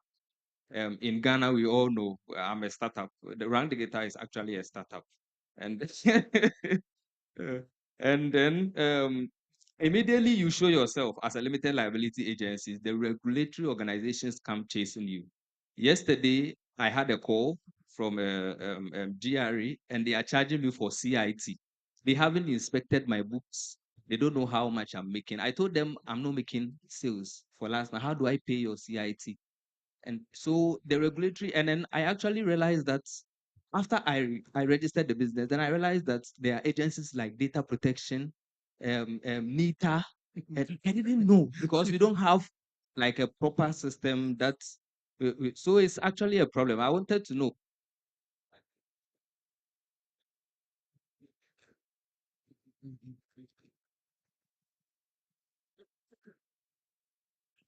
Yeah, yes, they come. He came. So if if I shouldn't introduce myself as a startup, introducing myself as an established organization also puts me at a risk. How should I introduce myself? Yeah, I'll pass that question to Mr. Yofi. Okay. I share your pain. And what he's talking about is real. You set up a company, you register, you pay taxes. Whether you've generated revenue or not, you start paying taxes. It is real and it's painful. If you don't pay, you don't get your task grant certificate to bid for jobs and all that. You, please help us and help the gentleman. Okay. Oh, okay. Your question. I mean, first and foremost, what Foster said is true. There's a market for startups, and there's a market for real, investors who are looking for growth capital. They may not be the same markets. The lot of a startup is hard everywhere in the world. In fact, global statistics will tell you for 10 businesses set up, only one grows to become profitable or grows to become a business that is sustained and becomes profitable. But the important thing, and as Foster said, is that you go there prepared. You are going for somebody's money. You just don't go there and assume that because you think you have a good product, you think you have a good product, but he may not see it. So you have to prepare to demonstrate to him that you have proof of concept, you've gone past the point of just having a concept on paper. And this is an actual business that if he gives you his money, you can use that money, grow, turn around, and pay him back or give him dividends, whatever it is. When you just walk blind into a situation and looking for an investor, it's like if a man that you know drinks heavily comes to you and says, "Oh, Charlie, lend me some 1,000 cedis. I'll pay you next week." What would you do? You probably say, "Well, what is he talking about?" But the issue, so you understand what I'm saying, that you need to prepare. Now, the issue of tax, I mean, they say there are two constants in life, God and taxes. And they all come for you somewhere or the other. But the good thing is, if you were to come to us at GIPC and say you have this problem, we'll pick it up for you. We'll engage the tax agencies. We are doing that for bigger companies, small companies who have problems, and then we engage the tax agencies. Because of what we do, we've managed to get GRA have a broad meeting twice with the Ministry of Finance, and some directives have been issued. In fact, I'm told that from this year, they will only do a tax audit once a year.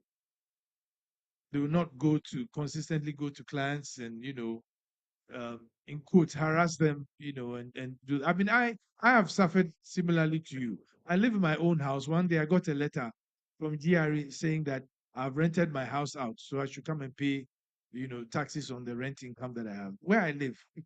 you know. So I had to correct it. But these things happen. The important thing is that you have a remedy. You can actually go there and demonstrate to them that you haven't generated revenue, This is a fresh company, and you're now building up. And I'm sure when you confront them or you go to them, they listen. All right. But so I hope you can do that. Thank you. Can I react? Yes, Foster. And there's another side of it, which is an advantage to you if you want to play in business properly. You can't bid for projects if you're not compliant, right? It's a requirement for larger corporations. So we always talk about supply chain, value chain integration, getting SMEs to fill in the gaps. If you don't have your basics together, your tax clearance certificate, all of that, there are certain things they can't do on your behalf and would hit them as a business if they want to work with you. Yeah. So you have to prepare yourself to be able to chase some of these opportunities. So don't, and then look at it from, say, data protection agency goes to your bank to tell them to have a certificate because they are collecting your data. Is it not in your interest? Would you want the bank to sell your data to any marketing company to promote their item? No. Same for your business. It's in the interest of the consumers or clients you are working for to make sure you meet those requirements so that they are protected. So always, every time you find yourself as an entrepreneur in situations like this, look at it as a two-edged sword. You as a customer to your own business and you as the service provider to the business. What is your fiduciary responsibility to the customer and to the... Yes, can I maybe just add a little bit to, please, don't assume that data protection will stop tax people from coming to talk to you. They won't. That's a separate thing. And then about the youth engagement. I mean, at GIPC, we annually have what we call the Youth Entrepreneurship Forum right here in this room. And it's almost always overly subscribed. And that's extremely encouraging to know that young people want to do their own thing and grow. And I believe that APN, in the last APN conference we had earlier this year, there were at least 4 youth events, I believe. Very productive, very engaging. So watch out. I think APN will support the youth. It's not true that it doesn't. It really does. And evidence of that is that you are here. Thank you. Thank you. The last set of questions, not really interoperability, but very relevant conversations. I'll give the floor to Ehi to tackle the last one in 1 minute. I think the issue about currencies, not interoperability, but the lady needs some help. And then the issue about taxes. 1 minute to respond to those two questions. Okay, thank you. So I think where organizations like ours help is when the money is digital. So if the money is already digital, it's sitting in a bank account somewhere else in Africa, and the person wants to make a payment in Ghana, then we have an app for that. You can exchange your currency on the platform, swap it out, and get CDs which can then be paid into your Momo or your bank account. So if it's digital, if it's cash, unfortunately we can't help. But I'm sure there are a few bureau de change and forex bureaus which would exchange your hard currency for you. But I think the goal here is to better support and facilitate cross-border transactions using digital currency. So I'm happy to have a conversation with you afterwards and see how we can help with that. To the gentleman who spoke about taxes, I think as my big brother has said here, maybe we should pass that one back to him. But taxes, I think it comes with the territory, and it's I do agree with you that it's a huge concern. I, however, suspect that taxes over digital and the digital service delivery, I think there are several protocols which govern that.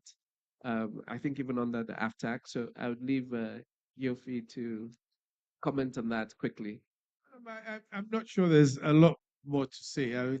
Nobody likes to pay taxes, but we all have to pay taxes. So it's a very common problem that we hear everywhere. Taxes here, taxes there, taxes everywhere. But if you feel that you have been unduly assaulted by the tax agencies, you go back to them. And I know that GRA, I used to have this morbid fear of GRA, but what I've learned is that they listen and they go through and show you why they are taxing you or not taxing you. And you also can prove to them why you do not have to pay taxes. So, yes, I mean, but I'm sure you are growing. And so this is something you meet for the rest of your life. taxes, taxes, taxes. Thank you. Thank you very much. Back to interoperability. What is very clear is that we need a grand coalition in order to accelerate interoperability in the different fronts that it has to run. We need a grand coalition of political leaders, of central banks, commercial banks, fintechs, regulators, mobile money network operators, including Gen Zs, Generation X, Generation Alpha. In fact, it means we all have a role to play in order to accelerate the implementation of this laudable idea. It gets to a point when conversations have to end or at the least reduce so that action takes over. We need to start signaling when we focus a lot more on action instead of these conversations. And that responsibility is for all of us to determine. I thank you all for your audience, and to the panelists, thank you for your insights and the wealth of experience that you have shared with us. Thank you.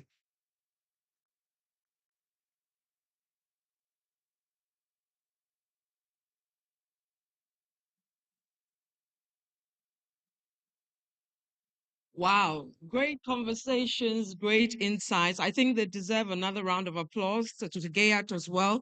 He's done a great job. Let me quickly announce we are still live on TV, on Channel 1 TV, and still live on radio, on Asasi Radio. So we've had brilliant conversations, beautiful insights, a lot of takeaways. But what more do we have from APN? Our next guest will take us through what the roadmap for APN is for 2024 as well as 2025. Please let's welcome Stephanie Diatta, Executive Secretary for the APN Secretariat. Stephanie, with a round of applause.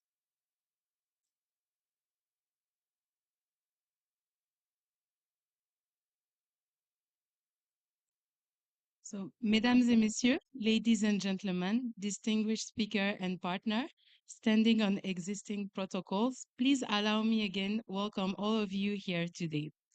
So 2024 began on a high note. It has been a great year so far, a year of possibilities and great achievements. At Africa Prosperity Dialogues 2024, we had experts around the table giving practical ideas for actionable policies and bankable projects.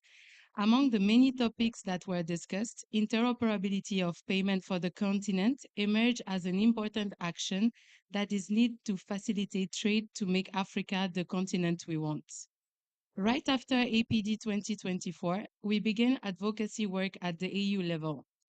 After presenting the PDUSA Compact at the African Union in February, and thanks to His Excellency President Nana Akufo-Addo, we went sent a team to Barcelona, where GSMA's annual MWC was taking place in March.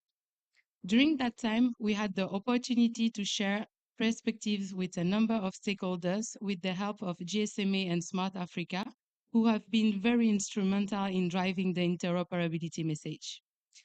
Ours has been to complement their work, which represent decades of hard work. So today's symposium mark a milestone event in this advocacy work because what we do here today will be present at the next AU Media Coordination meeting in July, as the executive chairman and founder of APN mentioned.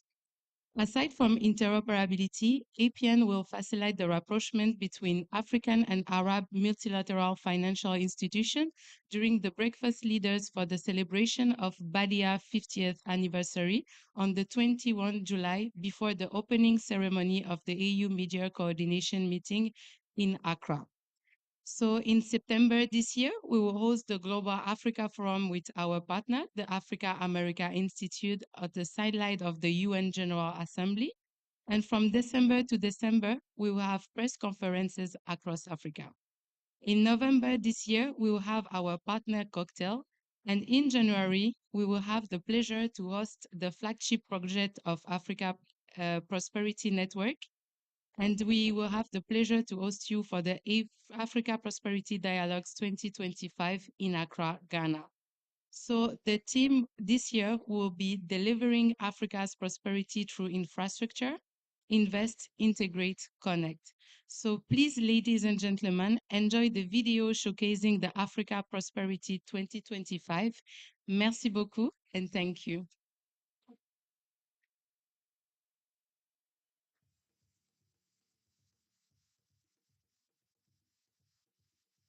This is Africa, endowed with vast natural resources. This is Africa, home to the world's fastest growing population. This is Africa, a potential green energy force to be reckoned with, from Ethiopia's Grand Renaissance Dam, capable of powering the entire East Africa. West Africa's gas reserves, capable of powering vast regions, to the Democratic Republic of Congo's Grand Inga Dam project, capable of powering the entire continent. This is Africa, where the discovery of large oil and gas deposits are still being made. But this is also Africa, where we export significant crude oil and import even more significant petroleum products. This is Africa, where one of the largest well-managed airlines in the world continues its growth trajectory unhindered. But this is also Africa, where a business person from Algeria has to connect outside the continent to travel to Zimbabwe. According to the World Bank, the sub-Saharan African region needs to invest a staggering 7.1% of its GDP annually in infrastructure to meet its sustainable development goals. The African Development Bank estimates that closing the continent's infrastructure gap will require a minimum of $130 billion per year, leaving a shortfall of around $100 billion. While bridging this financing chasm presents a Herculean task, change is already simmering beneath the surface as several initiatives gain ground. Because this is Africa, where infrastructure investments in transport and logistics, industry, science and technology present an immense potential for both private and institutional investors. Africa's path to prosperity rests on two pillars: substantial investments in transportation infrastructure and the ratification of ambitious trade agreements like the African Continental Free Trade Area, AfCFTA. This is Africa, where our shared prosperity lies in integration. Africa faces significant trade hurdles as barriers, tariffs, and restrictions on the movement of people and goods continue to slow policy efforts made by the African Union and regional economic communities to forge a unified continent capable of thriving in the global marketplace. The AfCFTA, with its potential to create the world's largest single market of over 1.4 billion people, with a combined GDP of $3.4 trillion, is a game changer, complementing trade integration by reducing transportation time on roads. Ports and border posts promises to boost exports by 11.5% and GDP by 2%. To fully harness these benefits, Africa must develop an integrated continent-wide infrastructure network. This will require increasing annual infrastructure investments from 3.5% to 4.5% of GDP, or an additional $40 billion a year. Public-private partnerships and the mobilization of domestic resources and local capital markets are pivotal for the continent's development. And because this is Africa, connectivity matters, with the continent's digital economy undergoing a seismic shift. Projections by the African Development Bank show that the digital sector will surge from $115 billion in 2023 to $712 billion by 2050. Africa's rapid adoption of mobile financial services is fueling financial inclusion and growth, highlighting the transformative potential of digital infrastructure. Africa's astounding leapfrog in mobile telephony and, now, mobile financial services is evidence of the continent's endless opportunities for investments that connect us. This is Africa, where challenges present immense opportunities. By investing strategically, integrating effectively, and prioritizing connectivity, Africa can unlock a new era of shared prosperity for its burgeoning population. The Africa Prosperity Dialogues 2025 provide a roadmap for this transformation, a call to action for governments, the private sector, and international partners to unite behind a common vision. We welcome you to the next Africa Prosperity Dialogues, which takes place in Accra from the 30th of January to the 1st of February 2025. Africa Prosperity Dialogues 2025, delivering Africa's prosperity through infrastructure. Invest, integrate, connect.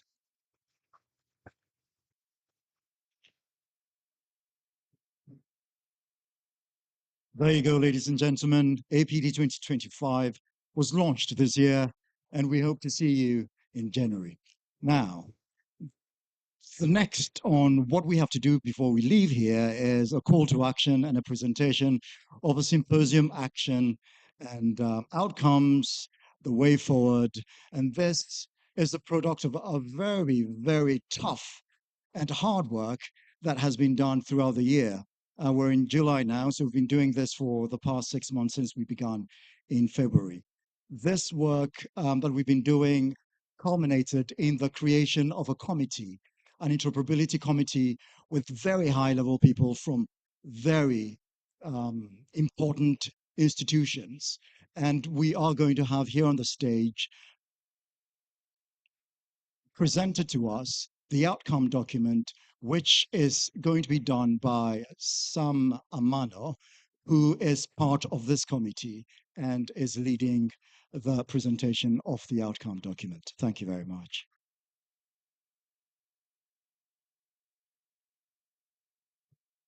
Wow, I didn't know after lunch everybody would leave. Next time we do this, I would hold lunch till 5 p.m. Thank you, ladies and gentlemen. I'm very delighted that we've had this conversation on the subject, mobile money interoperability, scaling mobile money interoperability across Africa. This is not a small feat to undertake. It takes a lot of gut.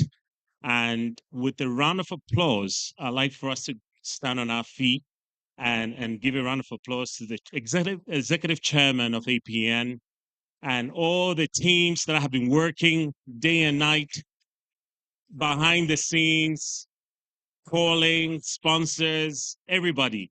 It takes a lot of belief in a vision that Africa indeed needs to unite and form a common front. So I have a deck I wanted to present. I hope the media team will do that. But before I get into that, this conversation is not a joke. It's very serious, and we're going to present it again in terms of the outcomes to the mid-year event. Already, a lot of the heads of state that met in February heard of the compact that was agreed upon during the January APD discussion. So it's a very serious conversation, and we're going to take it to the next level. And to do so, it'll be interesting to recap for those of you that were not here in the morning.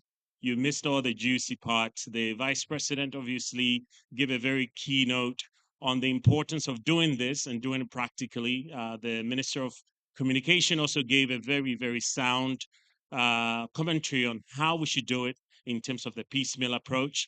Then, obviously, we went on with Kwame upon the fintech innovation lead from the Bank of Ghana. He also articulated the need for us to do this systematically, following regulation and making sure that we don't just haphazardly execute such a paramount project.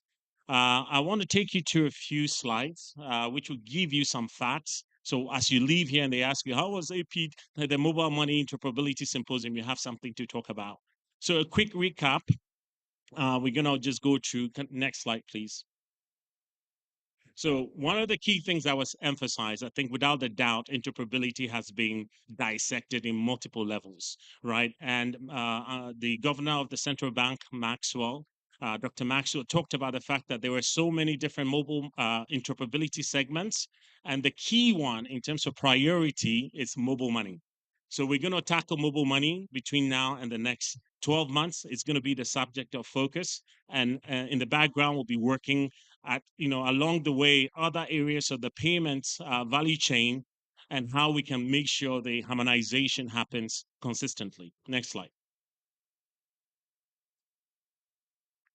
We also talked about the fact that this should not create another sprawl. It should be integrated. We shouldn't we shouldn't just solve mobile money and then leave trade finance and leave all the other elements of payments that are in the picture. So we have to look at this in an integrated way. Next slide. Leveraging obviously all the upcoming technologies. We've talked about blockchain, crypto, and all the others. The third point is we have to harmonize, right? Regulatory harmony is key in achieving this outcome.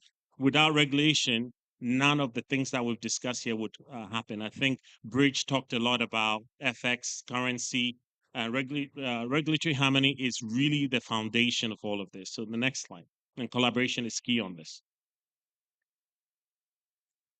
Next slide, please. The other key part is, APN can do all it can, but APN is not a technology company. APN is a policy advocacy company, entity with the aim to unify Africa. So the players involved in mobile money must actually play and play hard, right? We're looking at the central bank governance. It shouldn't just be another talk. It should be actionable outcomes. And so we're employing all the stakeholders involved to take this serious and play really, really hard and support the interoperability. The reason why they should is because it's going to expand a lot of opportunities for all of us. We're going to build companies that could become unicorn companies from the path of this integration. Next slide. And lastly, this is a global play. Whilst we're playing local, this could take us to the international community. On the panel, Dome talked about the fact that the European Union has done this. Now, how does Africa connect to Europe? How does Europe connect to Africa? I read a book recently, how Europe is trying to advise Africa on how they should unify their market. I found it very, very interesting because they don't understand the nuances in our markets, right? Africa is complex, Africa is very beautiful, and Africa is very colorful and unique. So we need to do this and push hard. And I believe the only solution to this is to do it in a PPP model. The private sector cannot do this. We know the fintechs can innovate at scale, the telcos can innovate at scale, but like the IT6 group CEO talked about, regulators in both central banking and telcos are both slow in some of the things they do. So bringing them together is hard enough. So we have to do this together, not just regulators, but with the private sector, all coming together and knowing that this is a shared asset. It's a digital public infrastructure that will benefit everyone. It's a public good initiative, if you may. Next slide. So, why should we take this serious? I know you've heard all the discussions, but I think it would be good for you to see a few triggers why Africa's rising opportunity is important for all of us. Next slide.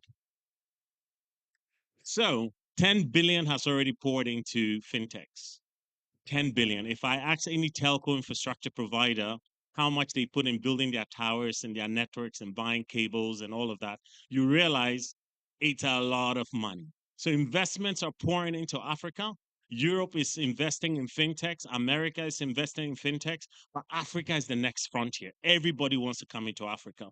All right. And mobile adoption is growing. We have close to 500 million mobile money accounts. It's huge.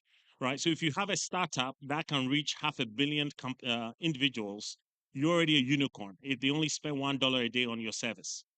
If Mr. Brian Achampong comes up with an agricultural product to feed all farmers on the continent and pay for farmer subsidies, 500 million out of that, about 40% of them are farmers. It's huge, right? So innovation on this is going to create a lot of opportunity. And the GDP at large is also growing, right? By 2030, we're going to hit 3 trillion, right? Obviously, this is something that we have to work. It's not going to happen overnight. Next slide. BCG, Boston Consulting Group, has an evidence on this. They've looked at all the other markets. This is recent 2023 report, and they have emphatically said Africa will grow 13 times by 2030 faster than any other market. And guess what? PAPS started 3 years ago, 2 years ago. It's going to take PAPS at least 8 to 10 years to get to a speedy maturity curve. Mobile money interoperability will take us 3 to 5 years to hit that if we're forceful, which means by 2030 we would have created at least some semblance of unification, harmonization, and the fintechs can go all out and innovate. So there's real opportunity for us to make this happen. Next slide. McKinsey also gave a report that without mobile money and all the other fancy interoperability, we're still growing at 8%, right? By 2025, we'll be growing that much. With mobile money, just fixing the ECOWAS corridor, which is one of the second largest economic zones on the continent, we can triple that number, 24% to the point of 30% on the continent. So it's huge for us. Interoperability actually will open up the market. If you innovate in Ghana, you're a small company. If you innovate in Nigeria, yeah, you're big, but the addressable market is still small. But if you innovate at large across the continent, your startups, your businesses will thrive and it will take you to the next level. Next slide. All right, a case in point, China has done this, India has done this, and they've been able to change the game. But if you look at the roadmap of interoperability, we're not just dealing with mobile money. We have stock exchanges that are illiquid and fragmented. We have complex fintech ecosystems and policy. We also have correspondent banking rules between Africa and the rest of the globe. That's also fragmented. So we really have an opportunity, and APN's work is really cut out for it, for him or for herself. It's a long journey, right? We're not just tackling mobile money. We have to look at all the other payment ecosystems. How do we settle when you buy stock in Nigeria? When Second Stacks allows you to buy shares in Nigeria because there's a company there who's gone live in public, how do you sitting in Ghana buy shares in Nigeria, right?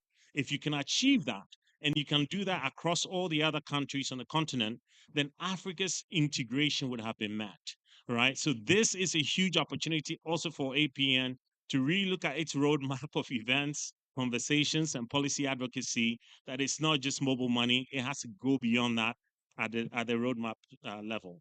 It's a 10-year journey. Okay, so if we don't do anything, what would happen to us by 2030? Let's say we talk, everything is nice, we don't move. We decide not to move because it's too political. Yeah, it's an election year. We're not going to do anything. Yeah, these guys, they just talk. Nothing will happen. It's a talk shop. 2030 will happen. COVID happened 4 years ago. And I was like, whoa, how did COVID just happen? And it's already 4 years on. So which means 5 years will be here before we know it, right? Those of you that don't have gray hair, watch out. 5 years will be here very soon. Those of you who are about to retire, 5 years will be here soon. The youth who said they are running startups, they too may move into an SME mode. So 5 years will be here very soon. So if we don't do anything, besides the fact that we're already losing $5 billion on the continent, all the opportunity costs and the opportunities we'll be losing from the youth, the SME, is going to cost us by 2030 $100 billion with no action. Now, somebody's going to pay for this, right? And it's Africa who's going to be paying for it. Because whenever we fix interoperability, we're fixing the cost of service delivery. We're fixing FX cost when we transfer monies, right? So if we don't do it, the cost is still going to go into the people who are building the systems that we're consuming them. We are going to pay for this service if we don't fix it. It's the economic opportunity loss here. Next slide. So how are we going to solve it? It's very difficult, right? It's like a desert, very complex. You don't know how to navigate. Europe has done it. Domi talked about the European Union working with 26, 27 member states. SEPA has been unlocked. UPI, India has also done it. They did it for account to account and digital. 1 billion people, active market. It's a case study. Globally, everybody's looking at the Indian story. China has done it. With your phone QR codes, you can buy anything anywhere, and it's growing like wildfire. Then lastly, innovatively, there's a project happening called the M-Bridge, which is also leveraging technologies that are the front runners, the crypto, the CBDCs that was talked about on the panel. So there are examples, but it's too big. We have to narrow things down in terms of how we execute, right? And it's been discussed, Ghana, Nigeria, Ghana, Nigeria, Nigeria, Ghana. So let's look at the ECOWAS belt, right? There are 8 RECs, regional economic clusters that we can look at. So we're looking at a 10-year roadmap in the implementation journey. ECOWAS is one of the second biggest regional economic clusters after SADC, and it's something we can really look at and execute. Next. Next slide. All right, so what is the formula?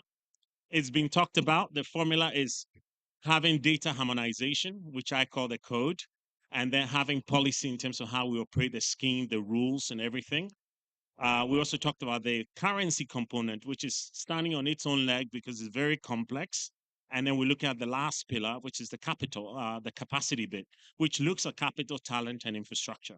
So APN and its partners, we've come up with this formula, which we think we can use to tackle this interoperability dialogue and issues and how we crack it, working with all the technical partners, working with all the knowledge partners to make sure that across the 4 key areas of payment systems that we want to crack, both mobile money interoperability, inward remittance, and how interoperability could be arrived. We look at intra-Africa B2B payments and trade finance. And then lastly, international trade and international payment systems.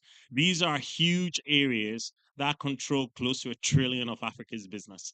And we think we can apply. So we had an idea and we said, okay, maybe this idea is something that we can adopt to harmonize all these different payment systems and have a quote unquote, a virtual head office whose task is to focus on payment modernization and harmonization. And we're looking at it similar to what Europe did, single Europe payments area. We want to look at it from a single Africa payments area as an idea. And we think this is something that the central bankers should own. This is what the fintech should own. This is what the commercial bank should own. So we can take this forward, have a unified front, a blueprint that can tackle all the different payment types that we're looking at on the continent. So it's an idea, something that we can take to the governors, something we can take to the policymakers and work with. There are already people, partners who are working on this. The policymakers are already active. The platform players are already active. And obviously, the financial partners are also active in this game already. And we think collectively we can have a direction and a blueprint to follow. Next slide. So what's next? Between now and December, what should we do? So we've come up with a technical working group. They are here. I would like for them to join me on stage as I wrap up. I'd like to call Carl Ashi, Sakib Nizar, Emmanuel Obine, and the MTN team, if any of you are here, Telecel Cash, if any of you are here, Paystack, Flutterwave Paps, if any of you are here, please join me on stage. But really, the assignment is very simple. What would this look like in the next 6 months? What can we work with the Central Bank of Ghana? They already have sandboxes. They already have things they've invented. We don't have to reinvent the wheel. What can we do to take this framework on mobile money interoperability to the next stage? So at least there's a team who's accountable. It's a, bankers are there, fintechs are there, experts who have done this before are involved, so we can hold them accountable in working towards a resolution. So we're going to look at a pilot between Ghana and Nigeria. And we're going to look at all the telcos involved, the Telecels, the Orange, and hopefully MTN. I'm just joking. MTN is going to be there. And we're going to look at some partner banks that we can work with. And then the 2 central banks and PAPs to look at the practical settlement opportunities that we can explore to make it work, applying the C4 model to it. Next slide. Please, you may take your seat. Let's give them a round of applause. Like I said, the technical working group, these are engineers. These are people who do this daily. They eat and breathe zeros and ones. They don't go home until the job is done. Carl offends his wife because he doesn't go home on time because he's fixing a bug. And Carl is a technical person. He likes to solve problems. Let's give Carl a round of applause. So we have Bridge. Bridge has been on the calls. We have GIPS, we have MTN, we have GCB, we have UBA, we have CrossSwitch. We have obviously the APN board members to make sure we're following the protocols. We have Blue Space representative. We have Paystack, and hopefully we'll have PAPS rep joining us in the Area 1 Mobile Money Interoperability Technical Working Group. And there will be protocols shared with the team on how we can evolve the blueprint so we can share that in conjunction with the outcomes report, hopefully soon. So continue the advocacy. until APD 2025, and then hopefully finalize a legal framework, put the governance structures in place to see how this virtual team can put things together and work with the telcos until we have a solution, and build a pilot across all the other areas from 2025 onwards, and hopefully we can launch this virtual team. Thank you very much.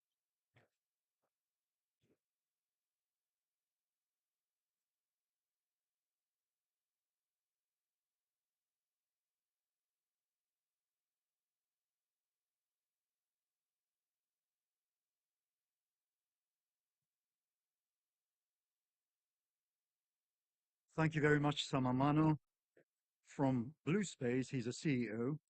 We would like to thank our institutional partners. They are the African Union, the Office of the President, AFCFTA, United Nations in Ghana, WFP, UNIDO, AFDB, Afrexim Bank, HAPS, Smart Africa, GSMA, DBG, Badea, Oxford Business Group, Africa Business Council, Africa Soft Power, Africa America Institute, GIPC, NCA, Bank of Ghana. We also have WATRA, that is the West African, I have forgotten that, you'll have to excuse me. We have Ericsson. And so we will now go to the sponsors, and I'll leave that to Vivian. We also want to thank our sponsors. MTN has been brilliant. MTN Momo, Telecel, Telecel Cash, ALA, ALP. Also, we had Rock City, Deftraco, Express Pay, ZPay, Blue Space, KGL, Ghana Chamber of Telecommunications. Now we're wrapping up today's event, and our next speaker and final speaker for this event is actually a consultant in IT and security intelligence. So I'm sure you have a word or two to speak on the issue to do with IT and, of course, security. But he's also the Minister for Food and Agriculture here in Ghana. Ladies and gentlemen, let's welcome the Honorable Dr. Brian Echampo.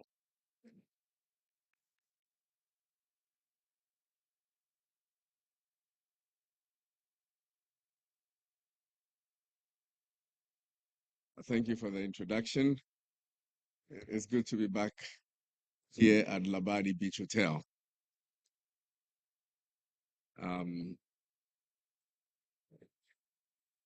Those who know.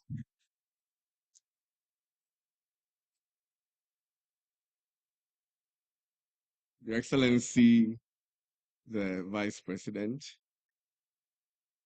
Dr. Mahamadou Bawumia, the Executive Chairman for the Africa Prosperity Network, the revered Gabi Asare Ochiridako, esteemed guests, ladies and gentlemen.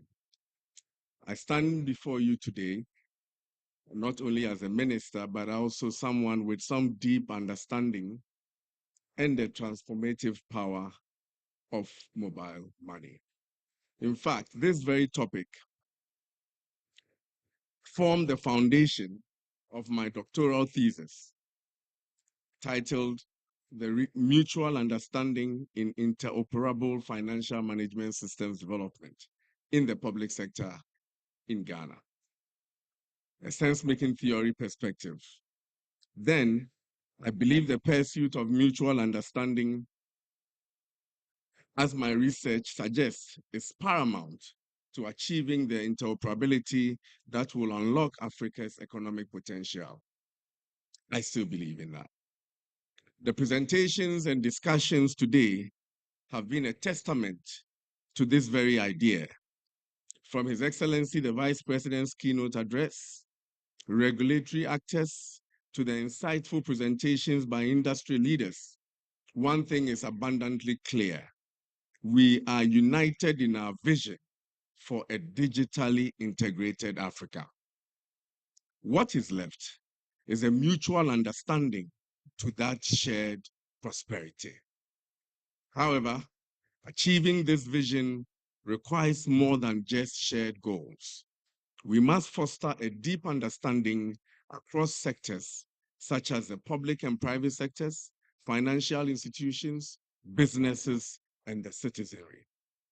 For the public and private sectors, there's a need for regulations that encourage innovations while safeguarding financial security, essential. For the financial institutions, we need to break down silos and find common ground for seamless cross-border transactions.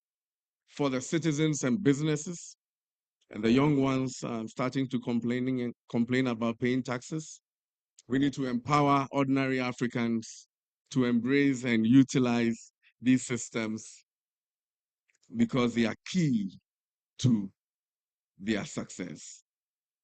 My research may have been theoretical, but the vision it presents is practical, fostering mutual understanding.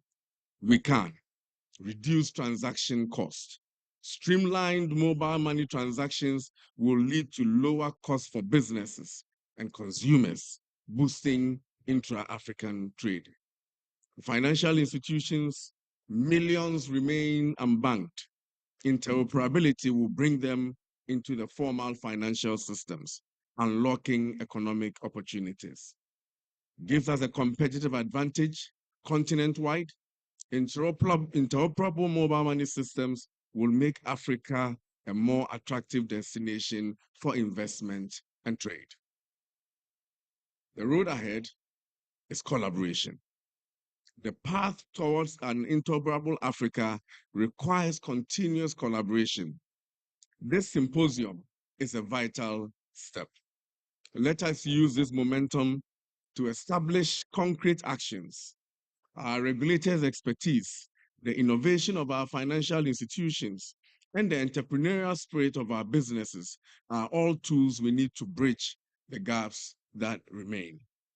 There have been a call to action to unlocking Africa's potential. The dream of a prosperous Africa is not a Ghanaian dream, but a continent-wide one. By working together with a deep commitment to mutual understanding, we can turn this dream into a reality. The statistics presented today paint a compelling picture. Africa's mobile money transactions valued has surged beyond $1 trillion. Imagine the possibilities if we embrace interoperability across borders. The Enbridge, the PAPS initiatives serve as inspiring models for real-time cross-border transactions using central bank digital currencies. These models have the potential to eliminate the high costs associated with traditional cross-border payments. The PEDUASE Action Compact 2024 and the upcoming African Union Media Coordination meeting presents a critical opportunity. Let us use this momentum to urge our leaders to adopt a resolution for advancing interoperability in payment systems across the African Union.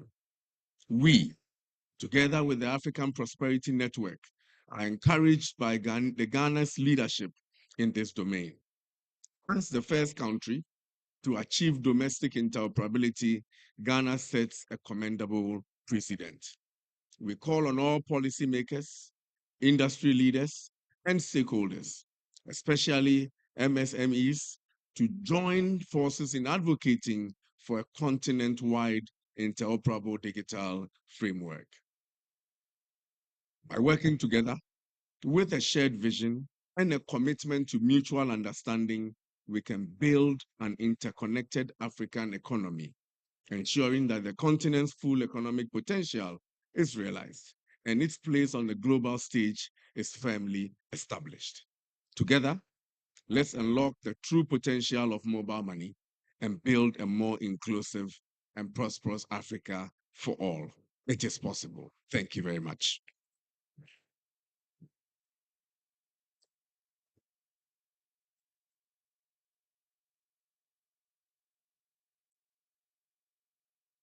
Ladies and gentlemen, it has been wonderful having you all here today. We have tackled the subject of interoperability with deep understandings on where to go next. Our outcome document talks about a roadmap. And this is going to be used for the document that we're going to be putting together to present at the AU coordination meeting in this July, between the 20th and the 21st of July. Thank you very much to all of you. You've been brilliant, especially those of you who have stayed with us through the end. And those of you who watch us on TV, thank you as well. And those who listen through on radio, thank you as well. And those who joined us on social media, on Facebook, thank you so much. But I think the big thank you goes to the Africa Prosperity Network, everybody, those who led the team, for coming up with this brilliant idea and brilliant event. So I think we need to give them a round of applause as we wrap up. Thank you so much. We'll see you again some other time. I would also like to say a very big thank you to the executive chairman and founder of the Africa Prosperity Network. He's a visionary. All this thought by him, and he does not sleep. He is part of every aspect of whatever happens at the Africa Prosperity Network. Thank you very much, Mr. Gabi Asari Oshiridako. He cracks the whip, but it works. A very big thank you to all of you for coming. Thank you and see you again. Shall we have a photo op for those of you who are remaining? And for the final speakers, shall we have the executive chairman accompanied by, or rather the Minister